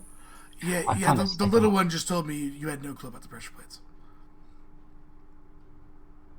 You come out there, Sev, at least for She me. goes, the little one just told me you had no clue about the pressure plates. You hit everyone on the way down. Yeah, I wasn't looking for them. He's not very observant, this guy. We tried, but Yeah. Fritz shrugs like, meh. We'll be redesigning that entrance. it's his We fault. spent a lot of time there. So, Yeah. We got confused. Well, I got You confused. got confused. Sorry. he kind of nods his head to you, Navi. Apparently, you're at least a friend. No one can vouch for these other two, Oh, wonderful. which is why you're in the shackles. Are we shackled like the hands Just- behind us or hands No, in just front of to us? the chair. They're like on rest. It's not. Other than the fact that you can't move your arms. It's not actually Can we uncomfortable. at least move our legs? Yeah, your legs are fine. Okay. Fritz crosses his legs and just relaxes. Yeah. So, your names. I'm Fritz. I'm Thrad, which is short for Athelthrad. Oh, Hi. Requiem is my surname. Just so you know. I shared my clan name years ago. He attempts to shrug. Looks to Navi. And you're from Cesarno. Mm. Do you realize that's very risky? The whole burning of mages and such. Miles, I am aware. Well, I'll introduce myself to all of you. My name If is you wouldn't Balthazar. mind. Spell, please. I will. Can I make a history check? Phone call. But, let's see what it is. So, Can I make like a history check to see if sure. I've heard any rumors or stories of a thief called Balthazar? Oh, that's inside. Whoops.